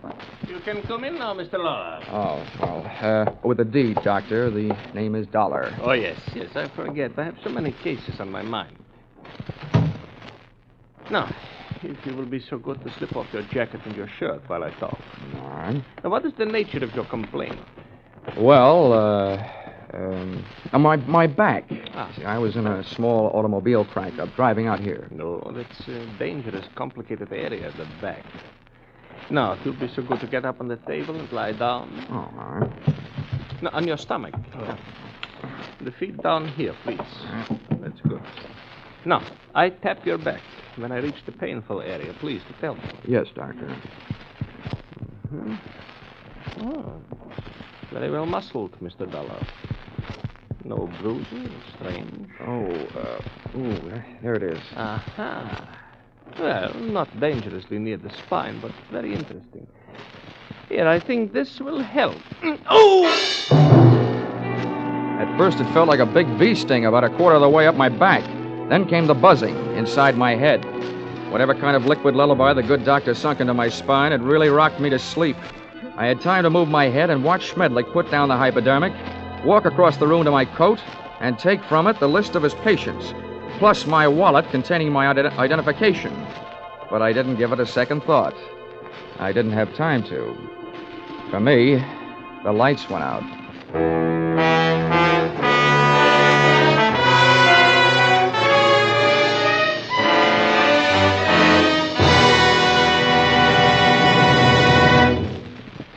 In just a moment, we will return to the second act of Johnny Dollar.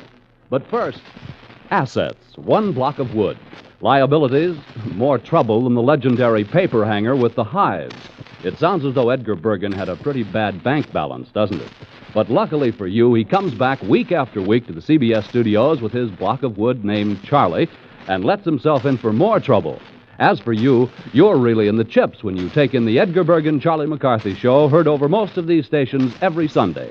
Don't miss their brightest, gayest show tomorrow night on CBS, where this fall you hear them all. Tune in this fall for the show that you love best of all.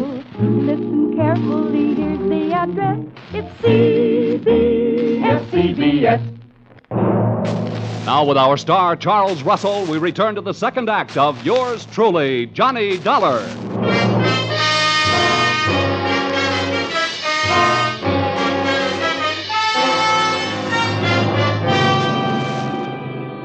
In my racket, sleeping on the job isn't always fun, and this was one of those times. Waking up from Dr. Schmedlick's slumber treatment for nosy people carried with it a dark brown taste in the mouth, thickness of the tongue, and big bells ringing in your steeple. I was scoring on all those counts when I rolled open my eyelids, which fought me all the way. I sat up and found myself on a hard canvas cot in a bare room with soft walls. They were padded. The window wasn't much. What there was of it was barred. So was a tiny opening in the upholstered door. At first, I thought I was going crazy. Then I realized I was in the kind of place where they put people they think have already joined the ranks of the enchanted. It took me only 10 years to make it over to the door before I looked out through the small slit. Hey! Hey, come here, someone! Hey, room service! All right, wait a minute. I'm coming. Hold up your horses. Now listen, mister. The first thing you learn in here is we don't like noise. Makes the other patients nervous. Okay. Where am I?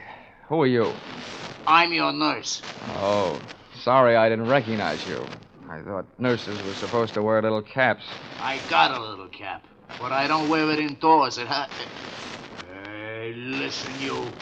Don't go making fun of me. You'll be sorry, see? I'm sorry now. How'd I get in here anyway? Well, all I know is this place is for your own good. They say outside you're dangerous. You can depend on it. If I ever get out, I will be. What'd you say? Nothing. You're one of them, all right, talking to yourself. What's your name? Well, it's none of your business, but I'll tell you. I don't like people calling me hey you, so I'll tell you. My name is Foggy. Okay, Forgy. Listen, all I want is a chance to talk to somebody who's in charge. How about it? That's easy. When your time comes, the boss will be here without no asking. You get one visit from the boss every day, just like all the others. When'll that be? Just before supper. So why don't you go back to sleep? That won't be for 4 more hours. Oh, dandy. Who is this boss? What's his name? The boss is not a he. It is a she. And her name is Dr. Doreen Smith. I had 4 hours to think up different ways of calling myself a sucker. At the end of hour number 1, I ran out of fingernails. At the end of hour number 2, I ran out of patience. And the other 2, I spent devising torturous new ways of getting even with a combination that shanghaied me into that fancy 4-walled straitjacket. They had left me only one move to make. That was out. I figured that if the winsome Dr. Doreen Smith paid me a visit, she'd come with her body well guarded, probably by the charming, bemuscled behemoth, Nurse Forgy, who, from what I saw of him through that slit in the door, was no Florence Nightingale, believe me. For him, I needed a club. I didn't have much to work with. The iron and canvas cot was heavily bolted to the floor, as was the only other piece of furniture in the room, a small but sturdy table. Took off one of my shoes, ripped the heel off in an angle of the cot, and looked lovingly at the shiny little nail points gleaming back at me from the solid piece of leather in the palm of my hand. I put it to work, ripping a 4-foot square of canvas out of the cot. Then I put both of my shoes into the center of the square picked up the corners, tied them together close to the weight, gave it a heft, feeling that I now had at least the start of a weapon. Hey, you! Here we are. Oh, I suppose you think that's good news. He's safe, Dr. Smith. He's still groggy from that jolt. Don't trust him. Grab his arms when you go in and hold on. Now go ahead, I'll follow.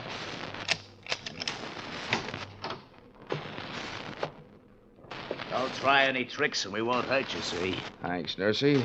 I wouldn't think of it. Come here, you. Back in here, sweetheart. Oh, dropped your hypodermic. Planning on rocking me to sleep again, huh? You let go of me. Sure, but let me tell you something. This is one squirrel that's going to get out of this cage. Don't rub my fur the wrong way. My head aches. I'm seeing double. My nerve ends are whipping me to death, and for 2 cents, I'd punch you square in the nose. Because one thing for sure, you ain't no lady. Now, sit down. Stay there while I put on what's left of my shoes. You better go back to Hartford, little boy. This is too big for you. Being around you will make anybody grow old in a hurry. What do you think you're going to do? Right now, I'm going to take your keys, lock you in here with Sleeping Beauty there, and then I'm going out for a breath of fresh air. Have fun, the two of you. You can make a peach of a pair.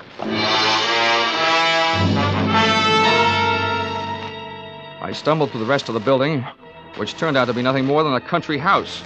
There were no other rooms like the one I had just vacated. For that matter, there were no other so-called patients. It could have been a place maintained for the purpose of making people talk, or keeping them from talking. There was no telephone. I couldn't call out, but neither could anybody call in to find out that something was going wrong. This little crime crib was apparently located well out in the country. That meant that Dr. Doreen Smith had arrived in a car, which I commandeered and drove to the nearest filling station. No longer having in my possession that list of Schmedlick's patients, I flipped through my memory and came up with a single name I had noted in his office, A.A. Aaron.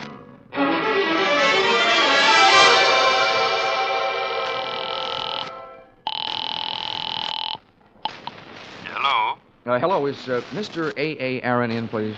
It is Aaron speaking. Oh, good. Mr. Aaron, I'm representing a group of West Coast druggists. I'm making a survey. Where do you have your prescriptions filled? It is at the Enjoy Pharmacy on Beverly Boulevard. Oh, I see. One more question, Mr. Aaron. I know that in many cases people go to the pharmacist recommended by their doctor. Is this the case with you? Yes, that is right. Well, thank you, Mr. A.A. Aaron.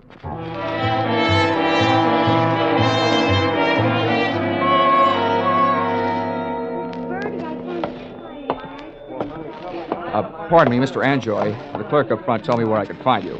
My name is Dollar. I'd like to have a word with you if you have the time. On the basis of ethics, the state of California should have picked up the gentleman's pharmaceutical license and issued him a barber's permit. Mr. Anjoy loved to talk. From the few thousand words he threw at me during the ensuing half hour, I managed to sift the following information. Dr. Schmedlick's prescriptions were usually refillable, dangerous, and habit-forming. I also managed to memorize the names of a few of his patients from the narcotics book. With these tucked into a lonely corner of my cerebral cortex, I limped out into the newborn night.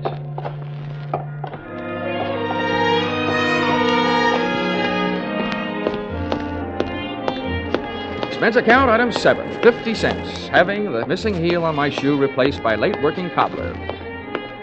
Checking the owners of the first 4 names drew me nothing but blanks. The 5th drew me closer. Come on in. Her name was Millicent Royal. She was the kind of girl whose family takes up a full page in the Blue Book, and whose personal habits take up full pages on police blotters. Well, don't just stand there. Come in. Thank you. Sit down. Miss Royal, I'm going to be honest with you. I'm an insurance investigator. I don't want any. You don't understand. I said investigator, not salesman. I want to get a line out of doctor. Otto Schmedlick. You recognize the name? I might, but I'm not sure it's any of your business. Look, little lady, let's quit sparring. I've tailed friend Schmedlick this far, and now I want some information. What have you got? Nothing. He's a fine doctor, a wonderful doctor. I don't think he's doing you any good at all. You don't know anything about me. I'm afraid I do, more than you think. I know enough about Dr. Schmedlick to know that he's doing a lot of people a lot of trouble. I want to put him out of business, and you can help me.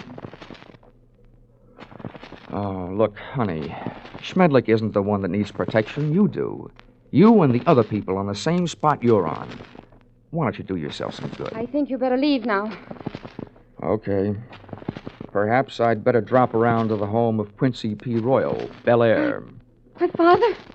No, don't do that. And give me some answers. You can't make me. Nobody can. Anything that passes between a doctor and his patient is a secret. Nobody can make me say it, not even a judge. Whoa. Wait a minute. All right. If you change your mind, I'm staying at the Park Beverly Hotel. I'll trip them up sooner or later. If I have to, I'm turning it over to the federal men. Narcotics Department. Why did I ever let you in here? Get out. Leave me alone. Go away. Please. You can't make me do anything. Well. Is my estranged wife having a lover's quarrel? Bill, get this man out of here. Make him leave me alone. I don't see why I should rescue you from anybody's clutches. But you, I don't like your look, so get out before I bust you in half. You know, you look like just the guy who might be able to do it. Happy honeymoon.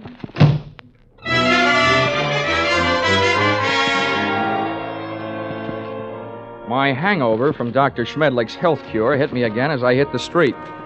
What I needed was a hot shower and a cold drink.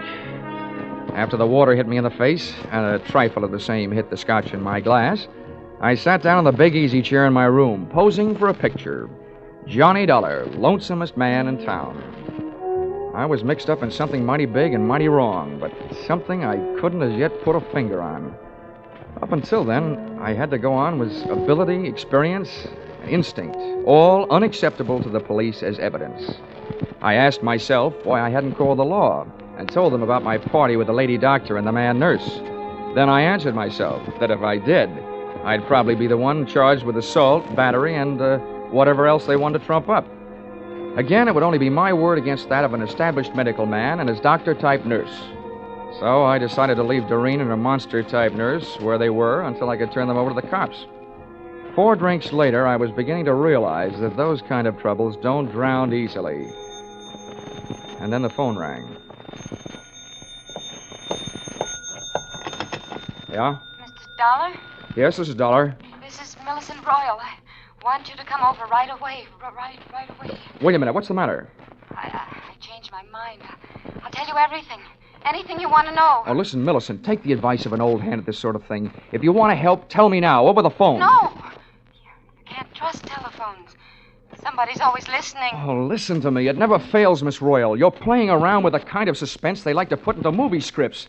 The dame calls with some hot information she's afraid to spill over the phone. Then when the investigator gets there, she's dead. Hurry. Goodbye.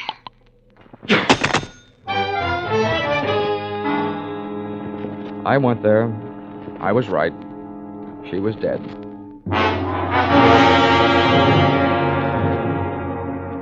That gave me 2 people to go looking for. I didn't know where her estranged husband, Bill, lived, so I went to work on the doctor.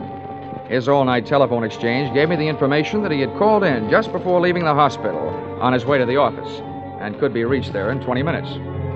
I was apparently closer than he was, so I walked over to the building and up to the 4th floor. There were lights on in the Schmedlick office, so I walked in. What do you want? I came here to see the doctor, Bill, but I was going to get around to you eventually. I just came from your wife's apartment. So did I. That's what I mean. You've got some talking to do. I know who you are, but don't go getting any ideas. I didn't kill her. I loved her. It didn't sound like love when I met you in the apartment. We made up right after you left. I went out to get her something from the drugstore. When I came back, she was dead. That's what I'm doing here. I'm waiting here to kill the man who did it. How do you know it was Schmedlick? Because after you left her apartment, she called the doctor and told him if he didn't stop shaking her down, she was going to tell you the whole story. And he threatened her, and she called me. What was the grounds for blackmail? Narcotics? That's right. He got her started on it during a long illness she had. After she was well but still needed the drug, he told her he'd see that her family heard about it. She didn't pay him off. Nice guy. He wrecked us, wrecked our marriage, made a victim of her. And she wasn't the only one. There were others. He made drug addicts out of them and then threatened to blackmail them if they didn't pay off. Can you prove all this? I can't prove it. Nobody can. The cops, the medical association, they've tried. But Schmedlick is clever. Too clever. When I blast that monster out of the world, I'll be curing it of a big sickness. Now, hey, take it easy. Look, I know how you feel, but you haven't got the right answer. Why don't you let me take over? Stay out of it, Dollar. I never belonged to any Boy Scout troops. I'm not joining now. You know what they say, an apple a day? Well, I've got one here for the doctor. You see this? It's left over from Guadalcanal. Sure do see it. A pineapple. Army type. Hand grenade. Well, I'm gonna feed it to him. Oh, Bill, now look, I know you're upset, but don't forget, those things were designed to take care of more than one man. Have you thought of that? I've thought about it a lot, and it still all adds up. I haven't got a thing left to live for. Hey. That's him. Bill, you're off your rocker. Don't do it. Give me that thing. Shut up. Stand away. What is this? What are you two doing here? Come and get it, Schmedlick! A bomb! Before the grenade could explode, I did. With one foot, I kicked Bill mightily in the shin bone. With a pin pulled, I only had about 5 seconds. I took 2 steps, and with the other foot, I kicked the grenade out to the corridor, then I hit the floor.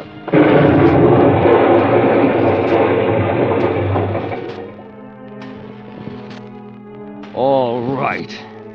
I'll still take you to pieces, Schmedlick. I let Bill go to work on the doctor until he had socked him into a state of unconsciousness. And to save Bill from a murder rap, I did the same for him with a loose portable typewriter.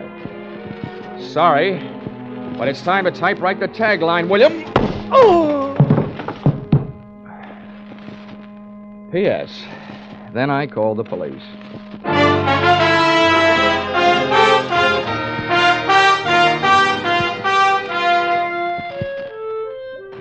Expense account, item 8. $50, airplane rental, Burnsley charter service for a flight to Palm Springs. Item 9, $62. Dinner at the Dunes, party of 3. Included in said party, me and Haig and Haig. Expense account, item 9, airfare Palm Springs to Los Angeles to Hartford, $244.04. Expense account, total, $1,211.69. All that for getting rid of a doctor. And if you react the same way you reacted to my last expense account, it'll probably mean that you will be needing a doctor. Signed, yours, truly, Johnny Dollar.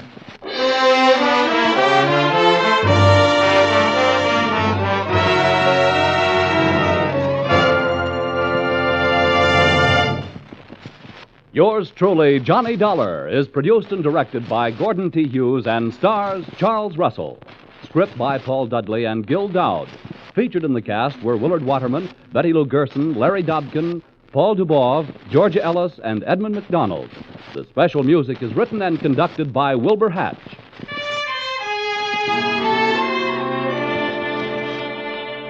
Be sure to be with us next week when another unusual expense account is handed in by yours truly, Johnny Dollar.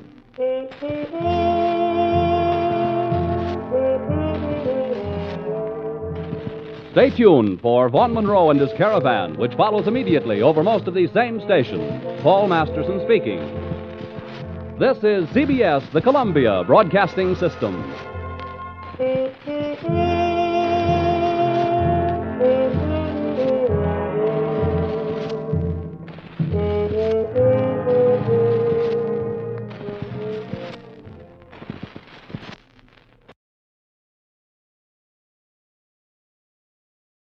It was the week before Christmas, and all through the house, a creature was stirring. And boy, what a rat.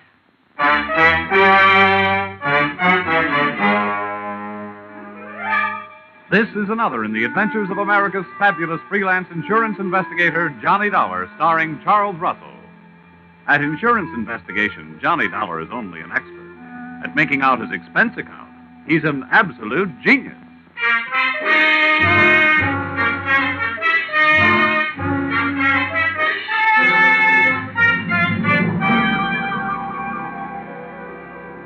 Expense account submitted by Special Investigator Johnny Dollar to Home Office, Industrial Insurers Incorporated, Hartford, Connecticut. Attention, Mr. Eben Stevens, General Manager. The following is an accounting of my expenditures during investigation of small-time swindles of big-time department stores. Or how I played Santa Claus and almost got left holding the sack. Or going for a sleigh ride without benefit of snow can be tough sledding. Expense account, item 1. $1. Tip to messenger who delivered this assignment in writing by hand to my apartment. Thanks, Mr. Dollar. You have never been known as a fast man with a buck, Mr. Stevens, and I must say your note to me also marked you in my mind as an economist with words.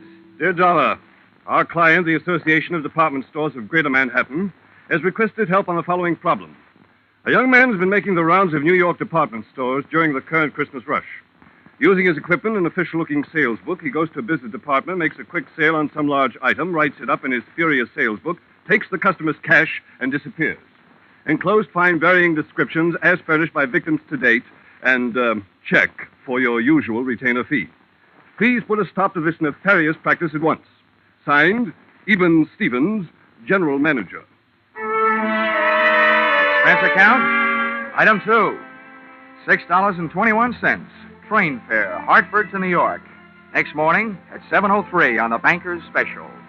A train very cleverly named that because 75% of its load is made up of bankers. I sat among them in a parlor car, watching them limbering up for the day's chores, slowly shaking their heads from side to side and softly whispering, "No." We arrived at Grand Central at 9:20. The bankers got off and headed for their granite vaults. I got off and headed to face my stone wall. Expense account, item 3. 4 bits, cab fare to offices of the Association of Department Stores of Greater Manhattan. There, things got brighter right away. Her name was Judy Whitehall. Boy, how she'd been missed by the scouts for the Copacabana, I'll never know. I have been assigned to help you all I can, Mr. Dollar. What would you like to know first? Your home phone number. Oh, well, maybe we better wait until later for that. How many stores are there in your association, Miss Whitehall? We have 120 member stores, Mr. Dollar. Great. You know, in one department store, I'm the kind of a guy that can't find the glove department. And now I've got 120 stores in which to find someone I don't even know. Well, we do have the man's description. Yeah, as a matter of fact, we have a lot of descriptions, all slightly different. And the regular store detectives are all on the lookout. It's like looking for a noodle in a spaghetti stack. And all the sales personnel have been warned. It's beautiful. What's beautiful? Your face. Well, really, Mr. Dollar. Hmm? After all. Oh, yeah. Oh, yes, I know. Business. Well, before I start, maybe you'd better give me a letter of identification. If I spend all day moseying around department stores without buying anything, I can stand a good chance of getting picked up as a shoplifter. Right away. Follow me. All right. Oh, just a minute. Hello, this is Miss Whitehall. Oh, yes, Mr. Sandler. Oh, my, that's terrible. My goodness, that's awful. Good gracious, that's worse. Well, the insurance investigator is here right now, Mr. Sanders. We'll be right over. What's so terrible? Well, that man, the one we're looking for, he was in the Miller's store making a phony sale in the camera department. Oh, you also said it was awful. It was. A little girl picked up a camera and snapped his picture, and the man tried to take it away from her, and the girl yelled, and then her mother screamed. And what made it worse? Well, a store detective came running, and the man shot him. Then he grabbed the little girl, camera and all, and ran off. They called the police. Really? I can't imagine why.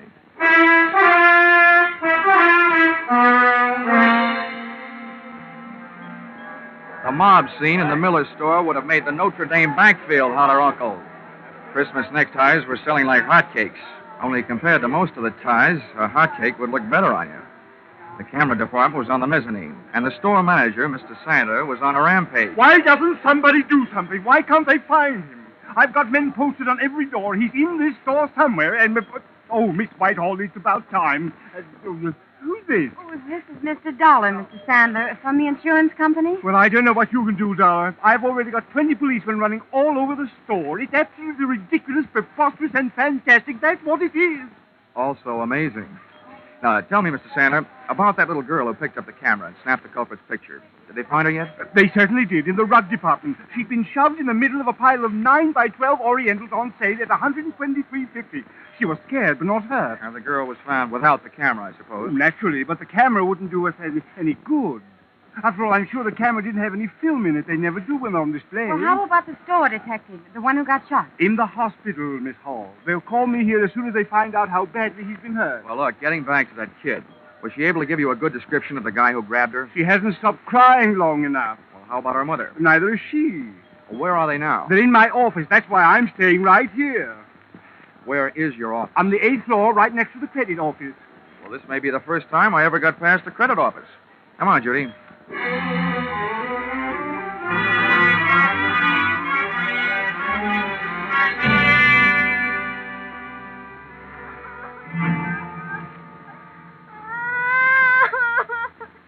Oh, Bobby, come on. Blow your nose. There. Now be a brave little girl. I don't want to.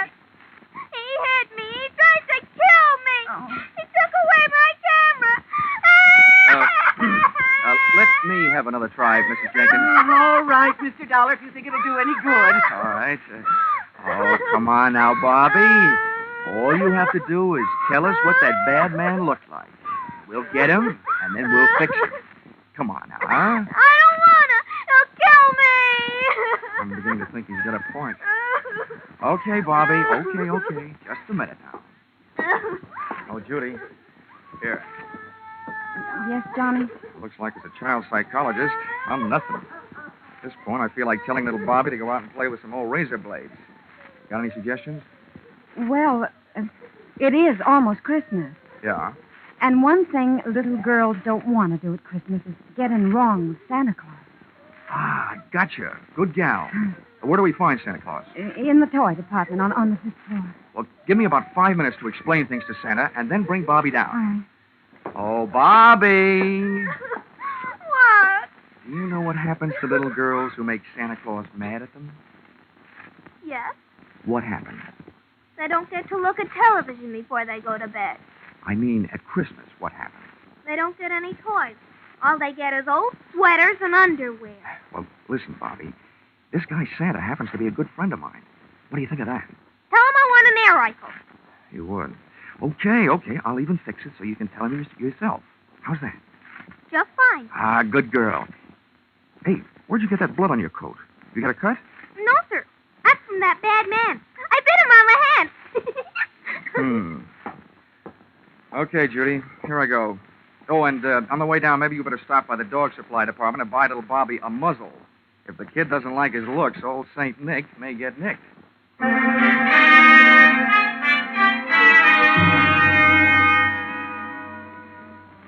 Department stores should have some kind of a congressional medal for salespeople who work in the toy department just before Christmas. I took the elevator down to 5, and when that door slid open... Let him out, please. It was like stepping into Dante's Inferno, junior grade. First, I got on a house phone and called Santa, who was still in the camera department. He'd had word from the hospital.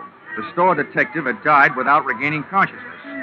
I was no longer trying to catch a cheap swindler. I was now out to swap blood with a dirty murderer. A line of fidgety kids led me to Santa Claus, sitting benignly on his throne. I had a short talk with him and a short wait for Judy and little Bobby.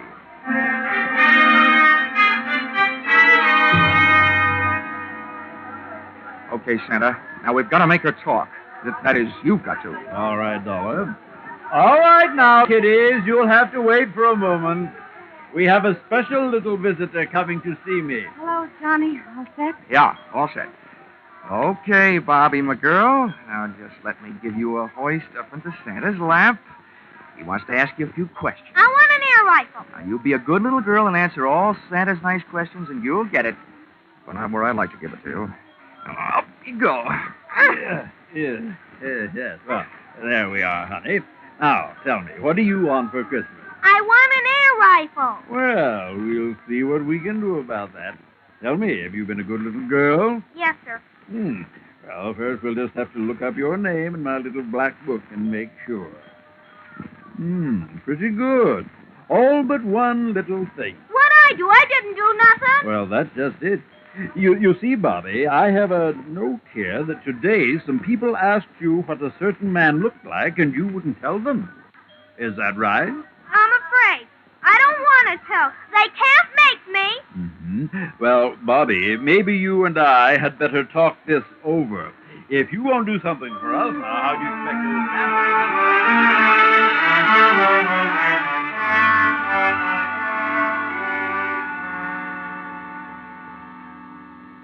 Bobby's description of the murderer wasn't the greatest by any means, but it was better than none at all, with which we had been furnished by the personnel in the camera department and the kid's mother. We took the girl to the advertising department, where an artist made a sketch. Armed with a drawing, we made a tour of the store exits, showing it to the police posted on every door, giving them a rough idea what to look for. A medium-build, pudgy man with black hair. And when they came across such a character, he was to be issued an invitation to show his hands. If he was sporting Bobby's teeth marks, then they'd really know. Well, this chore out of the way, Miss Whitehall and I sank our teeth in a pair of sandwiches in the tea room. The Shopper's Delight sandwich, to be exact. Cream cheese, walnuts, watercress, and pineapple on whole wheat bread. Mmm.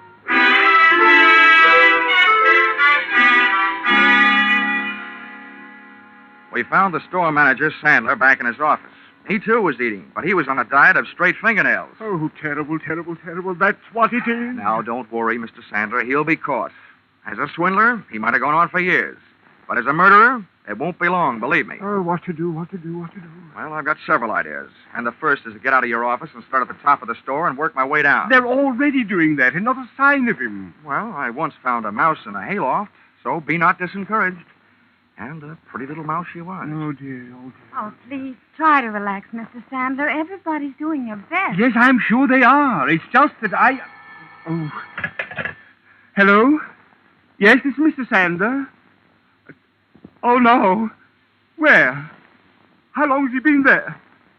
Oh, I'll be right down. What's the matter now? About an hour and a half ago, our store Santa Claus stepped out into the employees' restroom for a smoke. He was slugged from behind. When he came to, he was all tied up in a broom closet, and somebody has stolen his Santa Claus suit. They just found him. About an hour and a half ago. Judy, you know what that means? Oh, no. Oh, yes. 45 minutes ago, when little Bobby was giving Santa Claus the murderer's description, he was giving it to the murderer himself. Oh, good gracious. Instead of a kid's air rifle, it could have gotten us a revolver, size 38.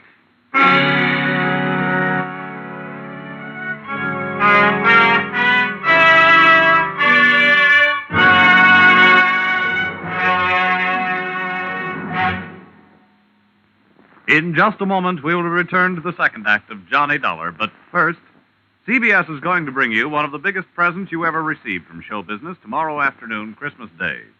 For a full hour on the entire CBS network, you're going to get all the comedy, all the laughs, and one of the greatest Broadway and Hollywood hits of recent years, The Man Who Came to Dinner. And The Man Who Came will be played by none other than Jack Benny, plus Charles Boyer, Gene Kelly, Dorothy McGuire, Gregory Peck, and Rosalind Russell, plus Henry Fonda and John Garfield as narrators. You'll hear them all on CBS's special holiday hour tomorrow afternoon. Jack Benny, playing the man who came to dinner and breaking a leg, had to stay on and on and on. Now, with our star, Charles Russell, we return to the second act of yours truly, Johnny Dollar.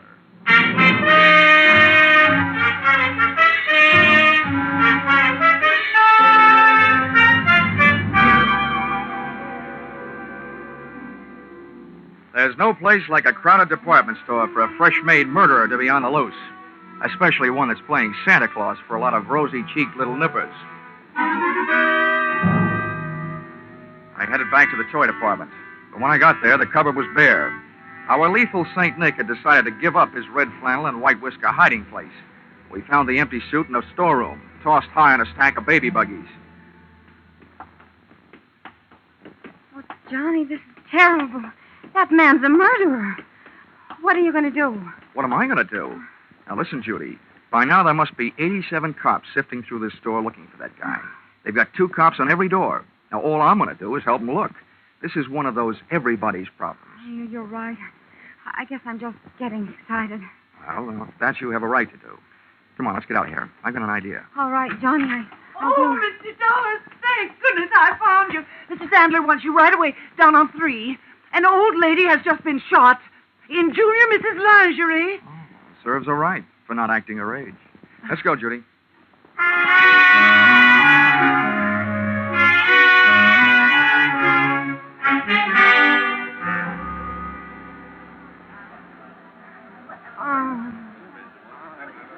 Right over here, Dollar. All right. Let him through, please. Let him...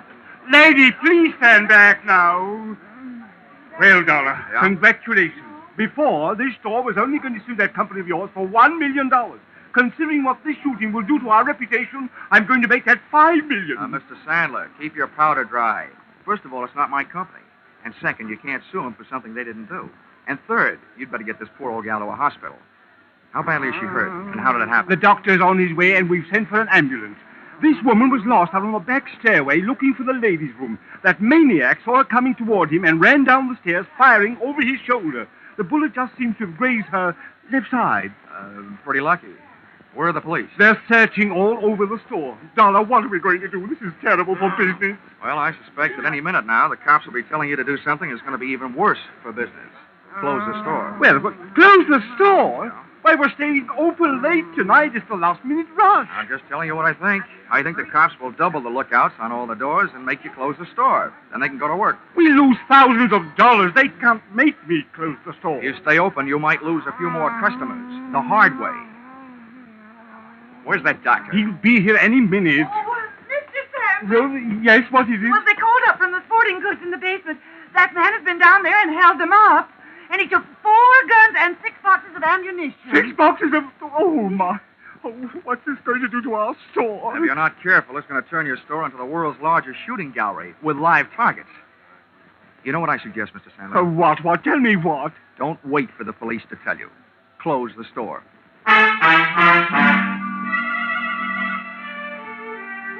Sandler didn't like it, and neither did the customers, as they filed out of the store past the scrutiny of the police officers, still clutching their unfinished Christmas shopping lists. The process was slow, and while the customers were leaving, the clerks finished up their business, put the white shrouds over their counters, and they too filed out into the early night. The boys in blue, watching the doors, came up with several men answering the general description of our friend with a loose trigger finger, but none of them had little Bobby's teeth marks on his hands.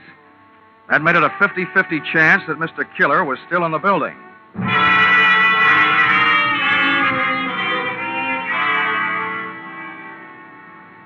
There's nothing more eerie than a department store after closing. In its white sheets, the whole joint seemed to be playing ghost. I sent Judy over to a steakhouse, Pietre's on 3rd Avenue, told her to wait.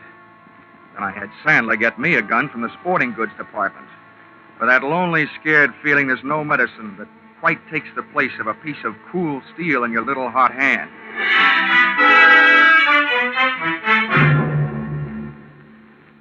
The sergeant, in charge of the police detail, posted men outside all exits. The rest he took up to the roof with him. They were going to run the whole store through their burly blue sieve, floor by floor, counter by counter, inch by inch. Sandler stayed with me down the first floor. Just for fun, I thought I would start working my way up. Dollar, don't you think we should get out of here and leave this to the police? Well, I have several goosebumps that agree with you, Mr. Sandler, but I have a very dangerous habit of trying to earn my money. Oh, this is terrible. Now, look, every counter and post in this store is just the kind of hiding place a sniper would pray for. I get paid for this kind of work. You don't. Now, why don't you go out for a nice, safe walk? It's my duty to stay here. I'm sticking with you. Okay. But remember, 2 of us gave him twice as much to shoot at. Don't it! I had to go and open my big mouth. Get down.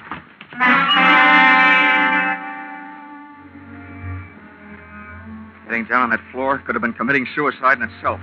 The killer's bullet had crashed into a showcase, and a sea of broken glass is a risky place to practice diving. Having to swim out of it was twice as bad, but that's what I had to do. Oh, Mr. Dollar. Now, Sandler, keep your head down. Bury your face in that glass, but keep your head down. Yes, Dollar. Tell me what to do, anything but get me out of here. I have a wife and 3 kids. Well, if you'll do what I tell you to do, your wife will go on having a husband and your kids will still have a father. Yes, just tell me. I don't know exactly where that shot came from, but from the looks of this glass, it must have been from behind us. Now, I'm going to leave you and crawl over near those elevators. While I'm on my way, you rattle around in this glass. Let them hear where you are. Give me about 2 minutes, and then do something to draw his fire. What can I do? Do anything but one thing. Don't stand up. I'll think of something. You'd better. But don't take any chances. No. But what are you going to do? Take some chances.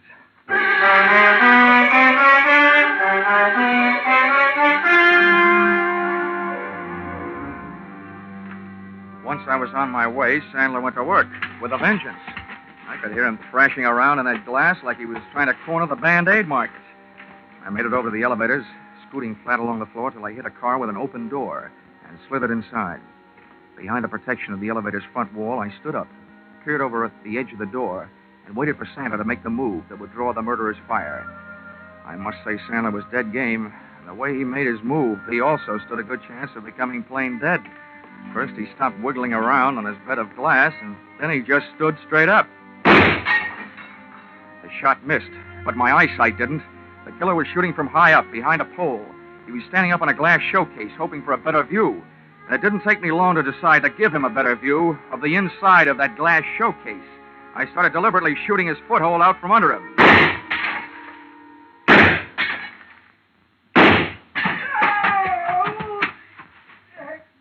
He was bleeding beautifully when I started to run, straight for the back of the store, firing as he ran. As one last souvenir, he threw his empty gun over his shoulder at me. People who live in glass houses shouldn't throw guns. I decided to join the track team and went on the chase. Back out of the main floor, through the employees' entrance, out to the dimly lit shipping department, and its loading dock filled with packages ready for shipment. I could hear him moving around among them. Okay, get your hands up and come out. I'm giving you a chance, but it's not going to last long. Get moving. I don't need your chance. I've got something better. Okay, so you want to play. I think I'll give you a couple of Yuletide presents early, and I'm sure nobody will mind if I open your head before Christmas.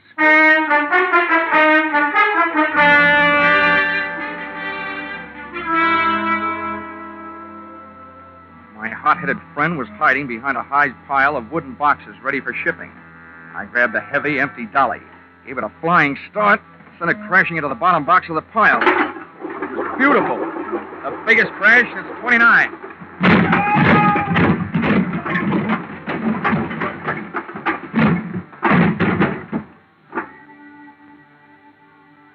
It was a tough fight, but, Mom, I don't think I won. At best, it was a draw. About the 15th time I belted him, he belted me right back. Then he got his hands on a hammer, laid it across the side of my head. I got the hammer, did the same for him, and made a hole in one. He fell squarely into a man-sized packing case lying at the foot of the packing bench.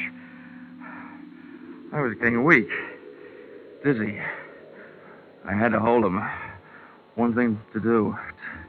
Top a case lying right there. All ready. Nails part way in. Put it on right over him. Nail it on. Good, tight.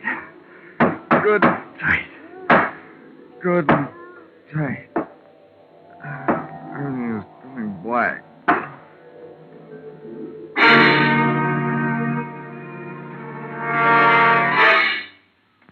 Then everything went white. Hey, corny as this may sound, where am I? You're in the hospital, Johnny, darling. Hmm? But don't worry. It's only a slight concussion. They brought you here last night. Oh, I suppose I have a hammer-shaped hole in my head. No, darling. It hardly shows. Oh, how could it? These bandages covering it up. Well, at least I got him. Hmm? You what, dear? I got him. The killer. Oh, no, dear. You couldn't have. They're still looking for him. Well, oh, no. Oh, my gosh. What time is it? 11 in the morning. I gotta get out of here. Why? Johnny, please. Johnny, you're not supposed to get up. Oh, nurse!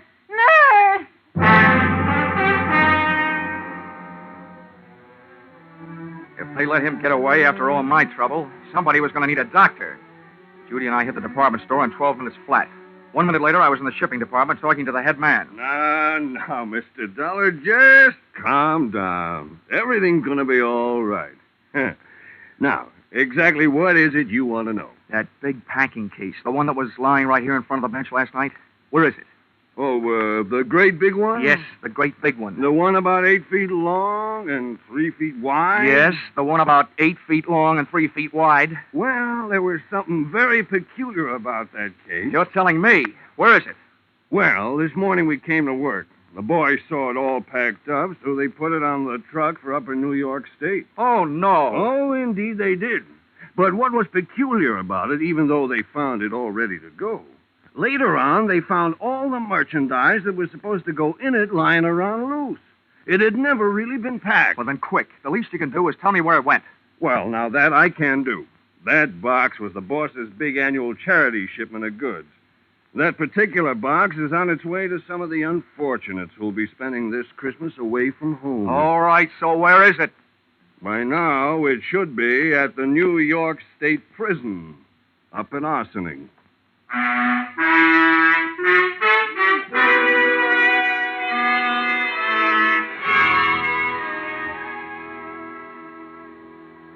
Expense account, item 5, $12.80. Dinner check at Pietro's, where I had asked Miss Judy Whitehall to wait for me the night before, and where I inadvertently stood her up. Although how a gal can stand up after eating $12.80 worth of food, more than I can figure out. Let's see. Expense account, item 6, $10. Medical supplies for those poor CBS sound men, Vern Surrey and Billy Gould, who had to break all that glass during the show. Expense account total, $511.50. You may think this amount is a little high, but isn't everybody at this time of the year? Signed, yours, truly, Johnny Dollar.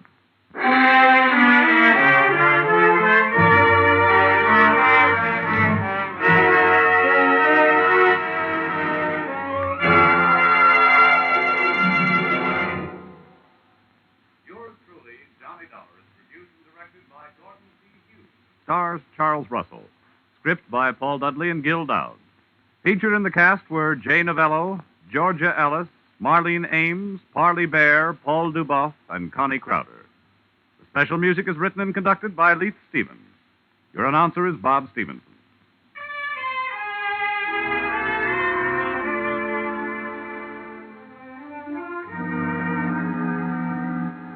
Be sure to be with us at the same time next week when another unusual expense account is handed in by yours truly, Johnny Dollar.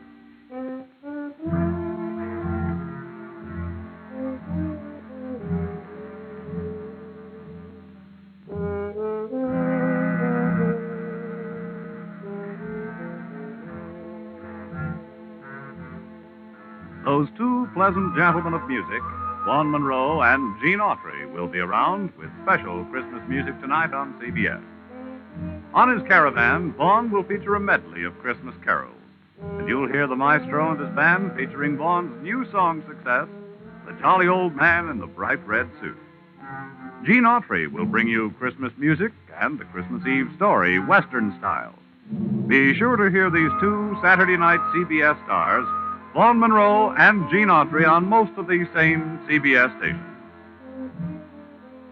Now stay tuned for Vaughn Monroe's Caravan, which follows on most of these same stations. This is CBS, where yours truly, Johnny Dollar, meets adventure every Saturday night. The Columbia Broadcasting System.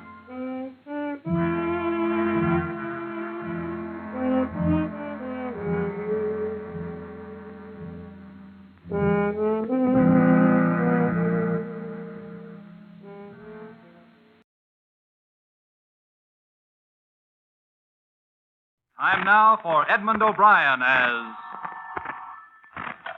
Johnny Dollar. Get out of bed and get your gumshoes on, Johnny. You're going to be busy. Who's this? Ed Bonner, and I'm calling you from Hartford. Heard you were in Boston this week. Get over to the Elwood Faber department store right away. Oh, call me later, Ed, would you? It's still 8 o'clock in Look, the we morning. got $300,000 worth of liability insurance on their fur department. Sure, later. Now they haven't got a fur department anymore. Just had 85 minks stolen. What?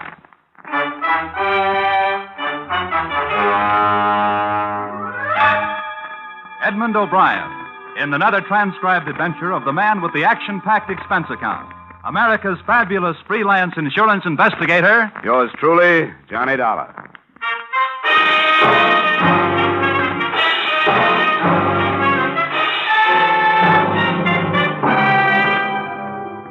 Expense account submitted by Special Investigator Johnny Dollar to Mr. Ed Bonner, Mutual Liability Company, Hartford, Connecticut. The following is an accounting of expenditures incurred during investigation of burglary affecting policy issued to Elwood Faber Department Store, Boston, Massachusetts, or the 85 Little Minks. Expense account. Item, $1.90. Taxi fare to Stewart Street entrance of Elwood Faber Department Store, where a police emergency ambulance was standing open. 2 police officers were helping a man in a white coat load a blanket-wrapped figure onto the ambulance litter. I got my first information from the intern. Ah, what's up? Oh, I only work the wagon. I pick up where everything else left off. This guy's name's Cronin. He's a night watchman here. Dead? Oh, about an inch away. We already gave him a transfusion upstairs. If the bullets don't kill him, the exposure will. What does that mean? Besides holes in his chest, he's also got frostbite. Somebody plugged him, let him lay in the cold storage vault where they keep the furs. How long ago? Oh, who knows? All right, Percy, wind it up. Let's get out of here. Come on.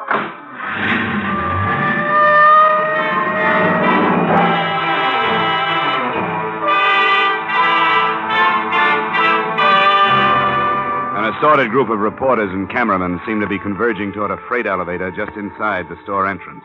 I converged with them, and we all rode up to the 5th floor, where 2 plainclothesmen from burglary detail stopped us. I showed my ID card, argued for 5 minutes, and finally got a frown and a thumb jerk. I walked across 35 yards of expensive carpeting through a cubbyhole office door into a large room. Standing in front of a huge refrigerated vault was a tall man in a black Stetson. His name was Delaney. We shook hands. Quite a thing, Dollar. Some guys walked out of here last night with 85 mink coats. It's a mess. You got a cigarette? Yeah, sure. Here you are. Thanks. Store's going to be closed all day while the burglary squad goes over it with everything they got. You can do what you have to do, too. Thanks, Lieutenant. I appreciate it. What do you figure, freight elevator or stairs? Either or both. I don't know. They must have had a panel truck or a big limo in that alley. Yeah, I noticed that on my way up. It'd keep any car hidden from the street, and they'd be able to work without being bothered. I got a man coming down to check for tire tracks, but it won't do any good. Whoever they were, they did it quiet, and they did it neat. Neat? Yeah. But quiet? You mean that night watchman, Cronin? Well, there must have been some noise when he walked into them and got shot. I hope he lives to tell us something. He's in tough shape. How about this? The vault? Just like the banks have, only smaller. And you can also hang meat in it. Not pried or blasted or cut into, just plain old-fashioned tumbler work. Sandpapered fingers and all. That wouldn't surprise me. Somebody was plenty good. Not even marks of a jimmy or pry tool to feel an edge. Just picked and plucked as nice as you please, and 14 little tumblers fell back. The door swung open. I thought that kind of thing stopped with Jimmy Valentine. Yeah, so did I. Who reported it? A guy named Dmitri Stroganoff, manager of the fur department. Come on. He's in his office now giving a statement of couple of my boys. You can have a listen in. All I can say, I ask you, gentlemen, that I just hope... There's your pigeon, darling. How could Ain't he such a beaut? things happen to Dmitri Stroganoff? Aha! Lieutenant Delahanty. Mr. Stroganoff, this is Mr. Dollar. He represents your insurance company. Oh, your acquaintanceship, Mr. Dollar, above all else, I am glad to make. Aha! 85 mink coats, valued at $300,000, coin of the realm. You have, of course, brought check for same, yes? No. What? The adjuster will do that, Mr. Stroganoff. I'm an investigator, but don't worry. Week by week, month by month, 14 years, I get 2 wards from the insurance company. 2 wards, pay premium. Now it's Stroganoff's turn to say back is 2 wards. Pay Stroganoff. Believe me, Mr. Stroganoff, your money's waiting for you in a vault in a bank in Hartford where nobody can get it but you. Waltz, ba, ba, pa. Suppose you go right on with your statement, Mr. Stroganoff. We have to have it, you know. Why is my 8 for mink in this direction? I answer you. Customer telephones Friday. Send over mink coat right away, she says. I send. Night comes, she wears coat to party. To breakfast next morning, she's also wearing coat. Maybe eggs she's eating. To party Saturday and to cocktail Sunday also. Monday, aha. My husband does not like coat. I'm sending back, she says. Mink. Real tough, Mr. Stroganoff. You can never tell what people will do next. Dmitri Stroganoff can tell. Look, if you'll just answer a few questions... This morning, even as I arise, comes to me a feeling of doom. Yes. Yes. Well, now about... Something is going to happen bad, I said to myself. And when I get here, no, even before I get here, I slip and fall. No, even before that. Parking ticket for too long pass. No, even before that.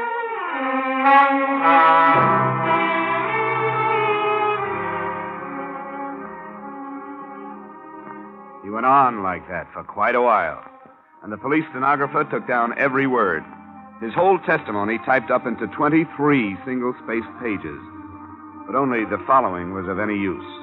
Stroganoff arrived at the store at approximately 8:45, found the vault door open, and inside the wounded watchman Cronin, also the mink coats gone. Stroganoff notified insurance company. Stroganoff notified police, in that order. Expense account, item, $1.35 for 2 ham sandwiches, 2 bottles of beer, all of which I shared with Lieutenant Delaney in Stroganoff's office. All kinds of heists. Jewels, trucks, cars, banks. But this is the best so far. A real 14-carat double-breasted A-1 dilly. That's what it is, Dollar. How'd they get in that safe? They just opened it up and walked in the same way you walk in your own front door, Lieutenant. Yeah, but how? Who's that good? Who? Well, there's the creepy kid. They always say he's that good. You and me both know Creepy died 12 years ago at Dunamore. And there was Dancing Dan Marathon. Dancing Dan? He couldn't open a 2-bit padlock if he had the key. Who is good, Johnny? Who could do it? I wish I knew. Stroganoff's the only one in the store who knows the combo. The only one.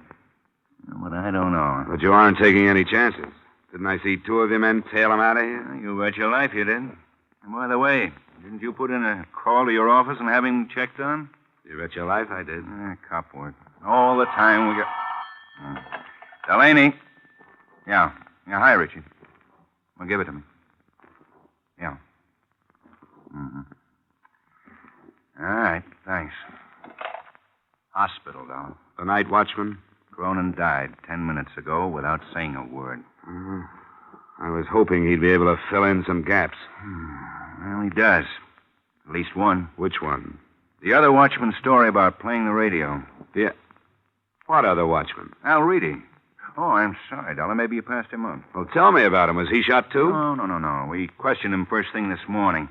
You see, Cronin made the rounds, and Reedy held down the office. Reedy didn't know nothing about anything last night. He was listening to his radio in his office downstairs. What gap does that fill? And Doc says Cronin got it with a .32. That'd fit. They don't make much noise, and a man leaning into a radio close. Reedy, huh? Well, where can I find him? Right here. He's waiting in the locker room. Why, do you want to talk to him? Yeah. Mind? Oh, help yourself, Dollar. Thanks. Oh, Dollar. Yeah? You're looking for $300,000 worth of mink coats. I'm looking for a killer. Don't be a wise guy when you do your poking around, huh? I'll try to keep my nose clean, Lieutenant.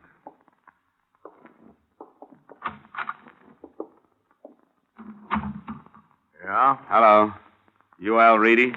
You another cop? In a way, yeah. In what way? Insurance investigator. All right, Mr. Insurance Investigator. Am I supposed to tell you something that'll tip the whole thing? No, Mr. Night Watchman. You're just supposed to tell me how things went for you last night. Swell. I sat in my office from 10 to 6, went home, went to bed. Got picked up by 2 big flat-footed coppers at 7:30. And here I am. How'd things go with you last night? You sound a little put out, Reedy. Or are you used to places being heisted where you work? What kind of a nasty crack is that? What'd you see in here last night while you were doing all your night watching? Nothing. No freight elevator moving? No. No sounds on the stairs? No. And you didn't hear the shots that plugged Cronin? No, I didn't. Why? Because I sit in my office and listen to disc jockeys. The radio's liable to smother a lot of noise. Wrong answer. Well, the cops like it. I don't. Give me a better one. I'll have to look for it. But I'll find it, mister. Sure you will. Sure you will. But you'll never find those guys who tromped off of those coats last night. You sound awful sure of that. I am. Because you'll spend all your time on someone like me trying to make something out of nothing just to show everybody how good you are. Reedy, if you're clean, you haven't got anything to worry about. Well, maybe, but answer me this. Who's going to say when a guy's clean? When he's right or wrong? A lot of filing cabinets in a building somewhere? Answer me, investigator. Who knows? Who's going to say? Let me alone. Just let me alone.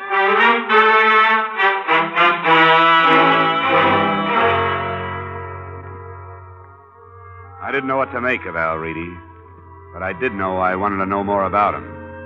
At the personnel office, I pulled out his application card. It looked good enough, and then I suddenly put it back. I had a hunch, and I headed for the Middleton Safe Company. president and chief designer of the Middleton Safe Company was standing under a blue light in the center of a newly completed vault. He seemed lost in the huge room of shiny, gleaming metal all around him. Please excuse me for not receiving you in my office, Mr. Dollar. Inspection day? Something like that. Now, this is what I call the Big Haze. Beautiful, isn't she? Completed a fortnight ago for a firm of South American bankers. You work on the safes and vaults yourself, Mr. Middleton. Indeed, I do. The drama of it captured me as a youth. To compose and weld and conform metal into an impregnable stronghold. Oh, it's fascinating, huh? Yes, of course. Fine metal, case-hardened, perfectly alloyed Ohio steel. Strength, Mr. Dollar. Strength. But then I bore you, sir. And now then, why are we meeting? So you can tell me something about safes and vaults, Mr. Middleton? Oh, I dare say I could, sir. But I'm afraid you'll have to be more specific. All right. Tell me about the kind of vault you manufactured for the Elwood Faber department store. A vault for... Oh, yes, the fur vault. Oh, yes, of course. What precisely do you wish to know about that vault? How someone could open it without knowing the combination. Oh, an impossible occurrence. Have you read the morning papers? Papers? What about them? That particular vault was opened last night and all the furs taken. What do you say? Looted? Well, that's impossible. It happened. That's why I'm here. This is quite a... Oh, dear me, Mr. Dollar. Of course, you'll want a thorough account from my organization. Of course. And I shall be glad to furnish you with any information that might be helpful. I'd like to know how the combination was set and who knows it. But I'd have to know the serial numbers on that particular vault. Yeah, try these. Oh, well, you're a very efficient man, Mr. Dollar. I see you've jotted them down. Well, let's go up to my office and look them up. Oh, no, sir. That won't be necessary. I recognize these serials. D4536. Oh, D. Oh, D stands for Dana. Mr. Dana set the final combination. Mr. Dana? My chief engineer for years. And who else besides him would know it? Myself, and the person in proper authority at Elwood Faber, of course. Well, that would be Stroganoff. Anyone else here? No, sir. I'd like to talk to Mr. Dana, then. Well, I'm afraid that's quite impossible, sir. Oh? Albert Dana has been dead for 7 years. Up to and including that point, I had a whole lot of nothing to go on. But by the time I got back to Boylston Street, heading for my hotel, things began to happen. A police car pulled up at the curb, and a familiar Stetson on top of a familiar head leaned out of the window. Hey, Dollar, yo. Yeah, hello, Delaney. Hop in. Just come by to get you. I thought you might be interested in a guy. What guy? The one we found floating down the Charles River an hour ago. Who is he? I don't know. But it looked like he's got the same enemies as a night watchman named Cronin. Huh? Yeah. There were 232 slugs in him.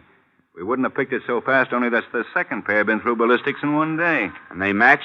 Like your two front teeth. The same gun killed the night watchman and the guy in the river.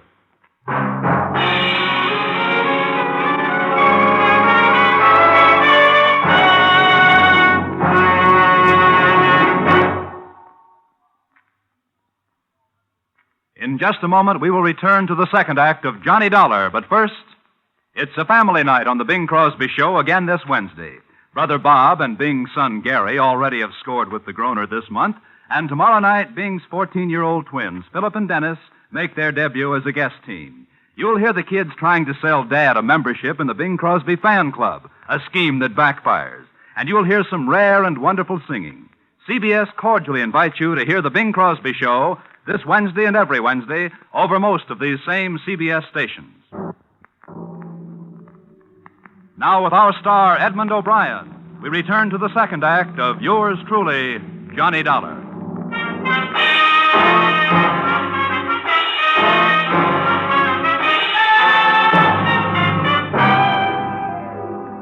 I spent half the night at the city morgue and police headquarters with Lieutenant Delaney, examining the body they found in the Charles River and trying to identify him.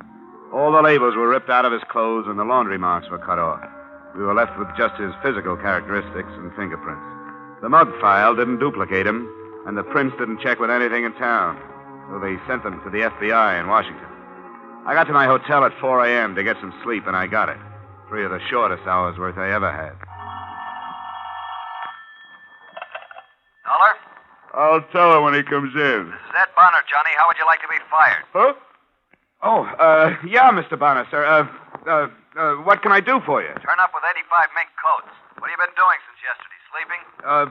Bonner, I've run my legs down to my knees, honest. I've been trying to find out something, anything. I've peeked into so many corners, I've got television eyes. And I've got a weak heart. Unless we find those furs in 24 hours, we have to pay off Elwood Faber $300,000.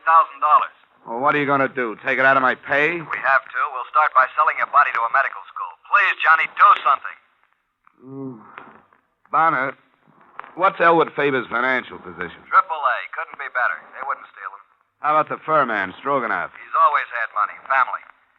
All right, Bonner, I'll keep after it. I'll call you when I get something. Johnny, don't take my shouting personally, but this is a big one. Give it everything you got. I forced myself to get out of bed, take a shower, and get my clothes on. I started for the door and had no idea where I was going Aha, Mr. Dollar. when somebody did my thinking for me. To see you personally, I, Stroganoff, maestro of the Elwood Faber Fur Department, am here. Do you have any news? News? Every paper in the country it should hit twice.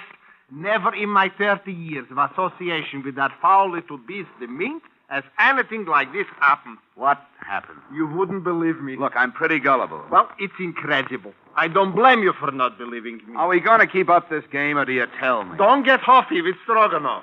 I will tell you. This morning, wrapped in dirty cardboard box, is arriving at the fur department. Guess what? A mink coat. Incredible? Incredible indeed. You mean one of the coats was returned by mail? Right. Well, that's encouraging. I am not overjoyed. You still owe me for 84 coats.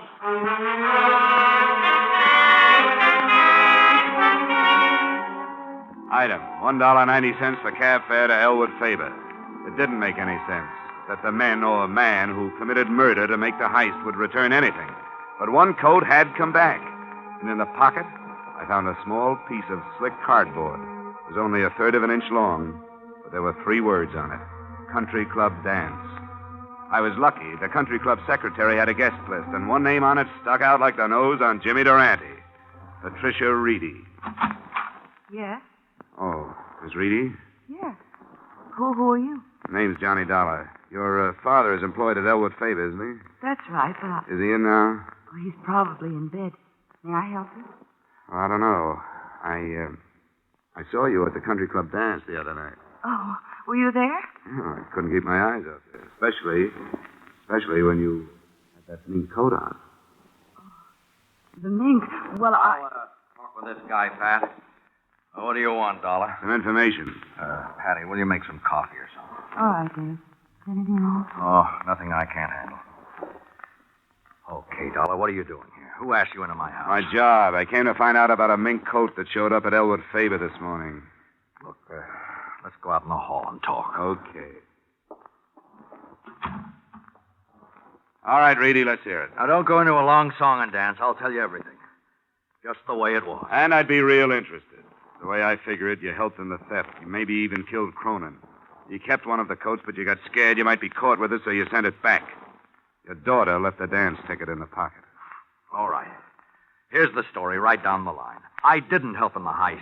I had nothing to do with it. I didn't even know what was happening. Like I told you, I was in my office, listening to the radio. Tell me, Reedy. You ever been arrested? Well, Dollar, you're smart enough to find it out sooner or later. I served time, sure. You might as well know. Lots of it. Elwood Faber would be interested to know a trusted watchman served time. Well, what'd you expect me to do when I got out? Curl up and die? I gotta live, too. I'm straight now. Well, almost. I had a wife and a kid. The wife died. You've seen the kid in there. 13 years of her life, she had nothing. But now I'm trying to make up for that. Everything I do is for her, not for me. What about the coat? Sure, I took it. I borrowed it. Before the safe was locked up for the night. I've been borrowing stuff right along. Whenever my kid needed anything, I always return 'em in good shape. Told Pat they let me do it. She don't know nothing. That's kind of a strange philosophy. I don't even know how to spell philosophy. But I do know this. That girl in there has a life ahead of her. Mine's behind me. I got to give her every chance I can to look good, to act good, to use her brains, to meet the right people and go to the right places. Not just for dough, you understand, a millionaire husband, but just for a right guy and a fair crack at happiness. Uh-huh. Ah, You guys are all the same. You work from a little book, printed directions. Everything's black and white in life. Nobody's human. Oh, well, that's that. I don't know what you're going to do, but I hope it don't blast that kid's life to pieces. Reedy, you should have thought of this a long time ago. I don't want any lectures. You'll shut up and you'll listen to me. I think I believe you. You're right. Maybe we do work from printed directions a little too much. Well, I can use a little judgment on my job. I think, for now, I'll forget everything you told me and forget where that coat came from. Go on back to bed. Go on, Reedy. Well, I didn't expect that from you, Dollar. Reedy, I know what bad breaks are like, too. Hush. Oh, come on. Look, you'll have me doing that in a minute. Hey, Dollar. I don't go in for this stool pigeon stuff. I never have. Well, now, I see it another way. It doesn't matter what you tell as long as you tell it to the right guy. What does that mean? I'm going to give you something. It'll take them at least 24 hours to identify the guy they found in the Charles River. Picture in the paper this morning. Well, I can tell you right now who he is. Who? Who is he? Ted Gray. Worked in Elwood Faber about 6 weeks. Was fired 2 weeks ago. How do you know? Oh, I just know.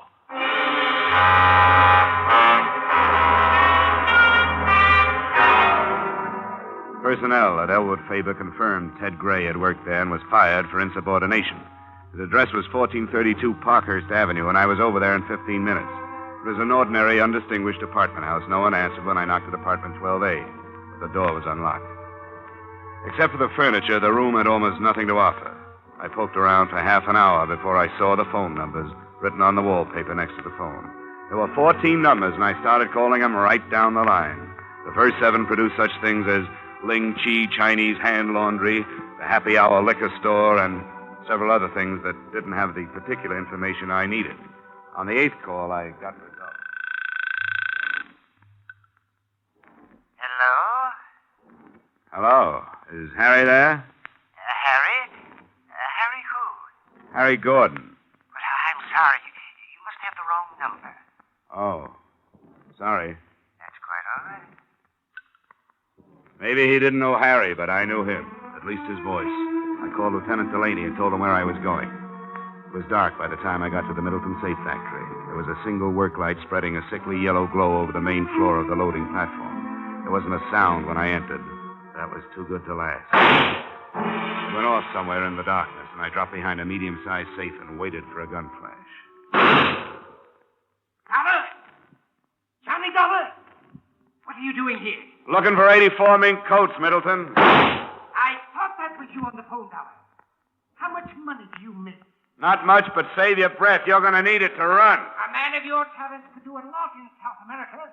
With 100,000 and a business. I could never remember all those Spanish verbs. Thanks. Have you got anybody coming? Lots of people, Middleton. Lots. If I hit you, how'd I know you weren't a burglar? You know, I'll never give up. And you'll have to shoot better than that. You missed me 10 feet. Oh, my windage screw is off. Is that the 32 you used on Ted Gray? No, this time I have a Luger. For special work. I can fist that. Oh! Come on.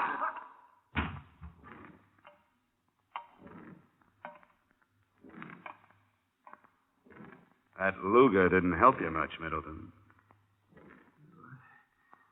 What an ignominious end. Yeah, you blew a good life. Well, I could never find what I wanted. Look, I know why you kicked the watchman over, but why your own boy, Gray? He was in on the deal with me, but held out a coat for himself. That shows you how wrong you can be. It wasn't Ted Gray. You see, Middleton... Oh. Dollar! Over this way. You've been shooting up the town, Dollar. Now, what's this? Jessup K. Middleton, he's your boy. Yeah, boy, for what? For the fur heist and the bodies at the morgue. How do you know? Well, there's a safe full of furs on its way to South America somewhere. If you hurry, you might stop it at the port of New York. Why would he kill the guy in the river? And who was that guy? Ted Gray. He was the man who cased the Elwood Faber job. He reported 85 coats ready to go. And when only 84 showed up, Middleton thought he was holding back on it. Well, okay, Johnny. Thanks for doing all the work. I was just lucky, Delaney. Yeah, you sure were. You could have been hit where it hurt worse. Come on, let's have the ambulance doctor look at that shoulder.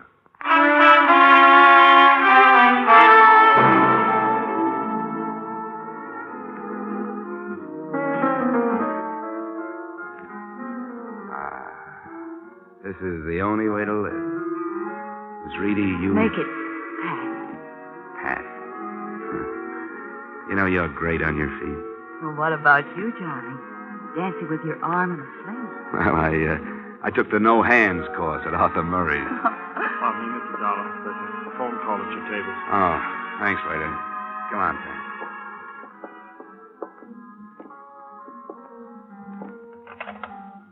Johnny Dollar. Ed Bonner, Dollar. Bonner? I won't take another job for at least a week. No, it's not that. What is it? Are you afraid I'll put a night out on the swindle sheet? You aren't finished. Not finished.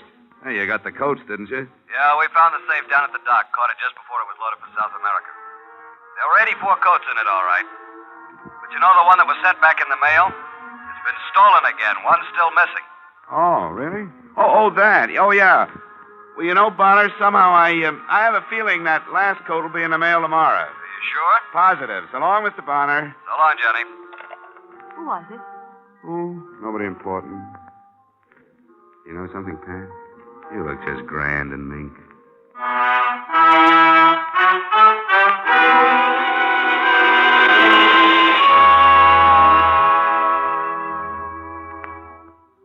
Well, the coat did show up the next day and in the mail. Maybe she'll have one of her own someday. Me?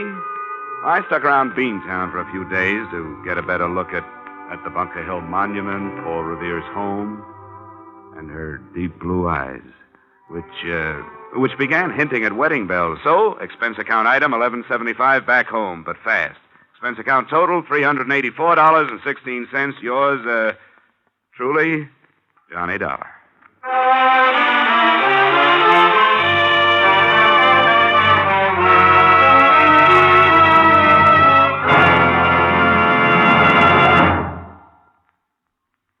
Yours truly, Johnny Dollar, stars Edmund O'Brien in the title role and was written tonight by E. Jack Newman and John Michael Hayes, with music by Leith Stevens.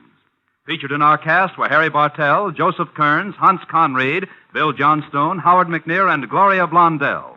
Yours truly, Johnny Dollar, is produced and directed by Jaime Del Valle.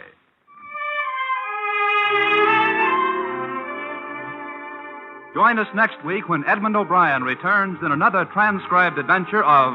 Yours truly, Johnny Dollar.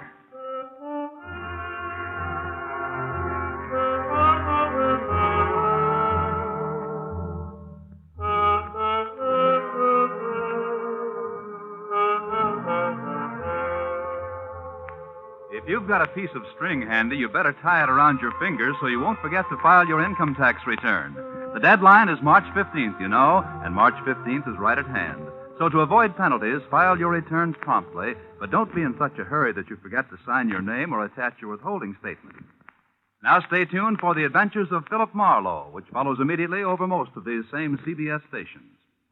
This is CBS, where you meet Gene Autry every Saturday night, the Columbia Broadcasting System.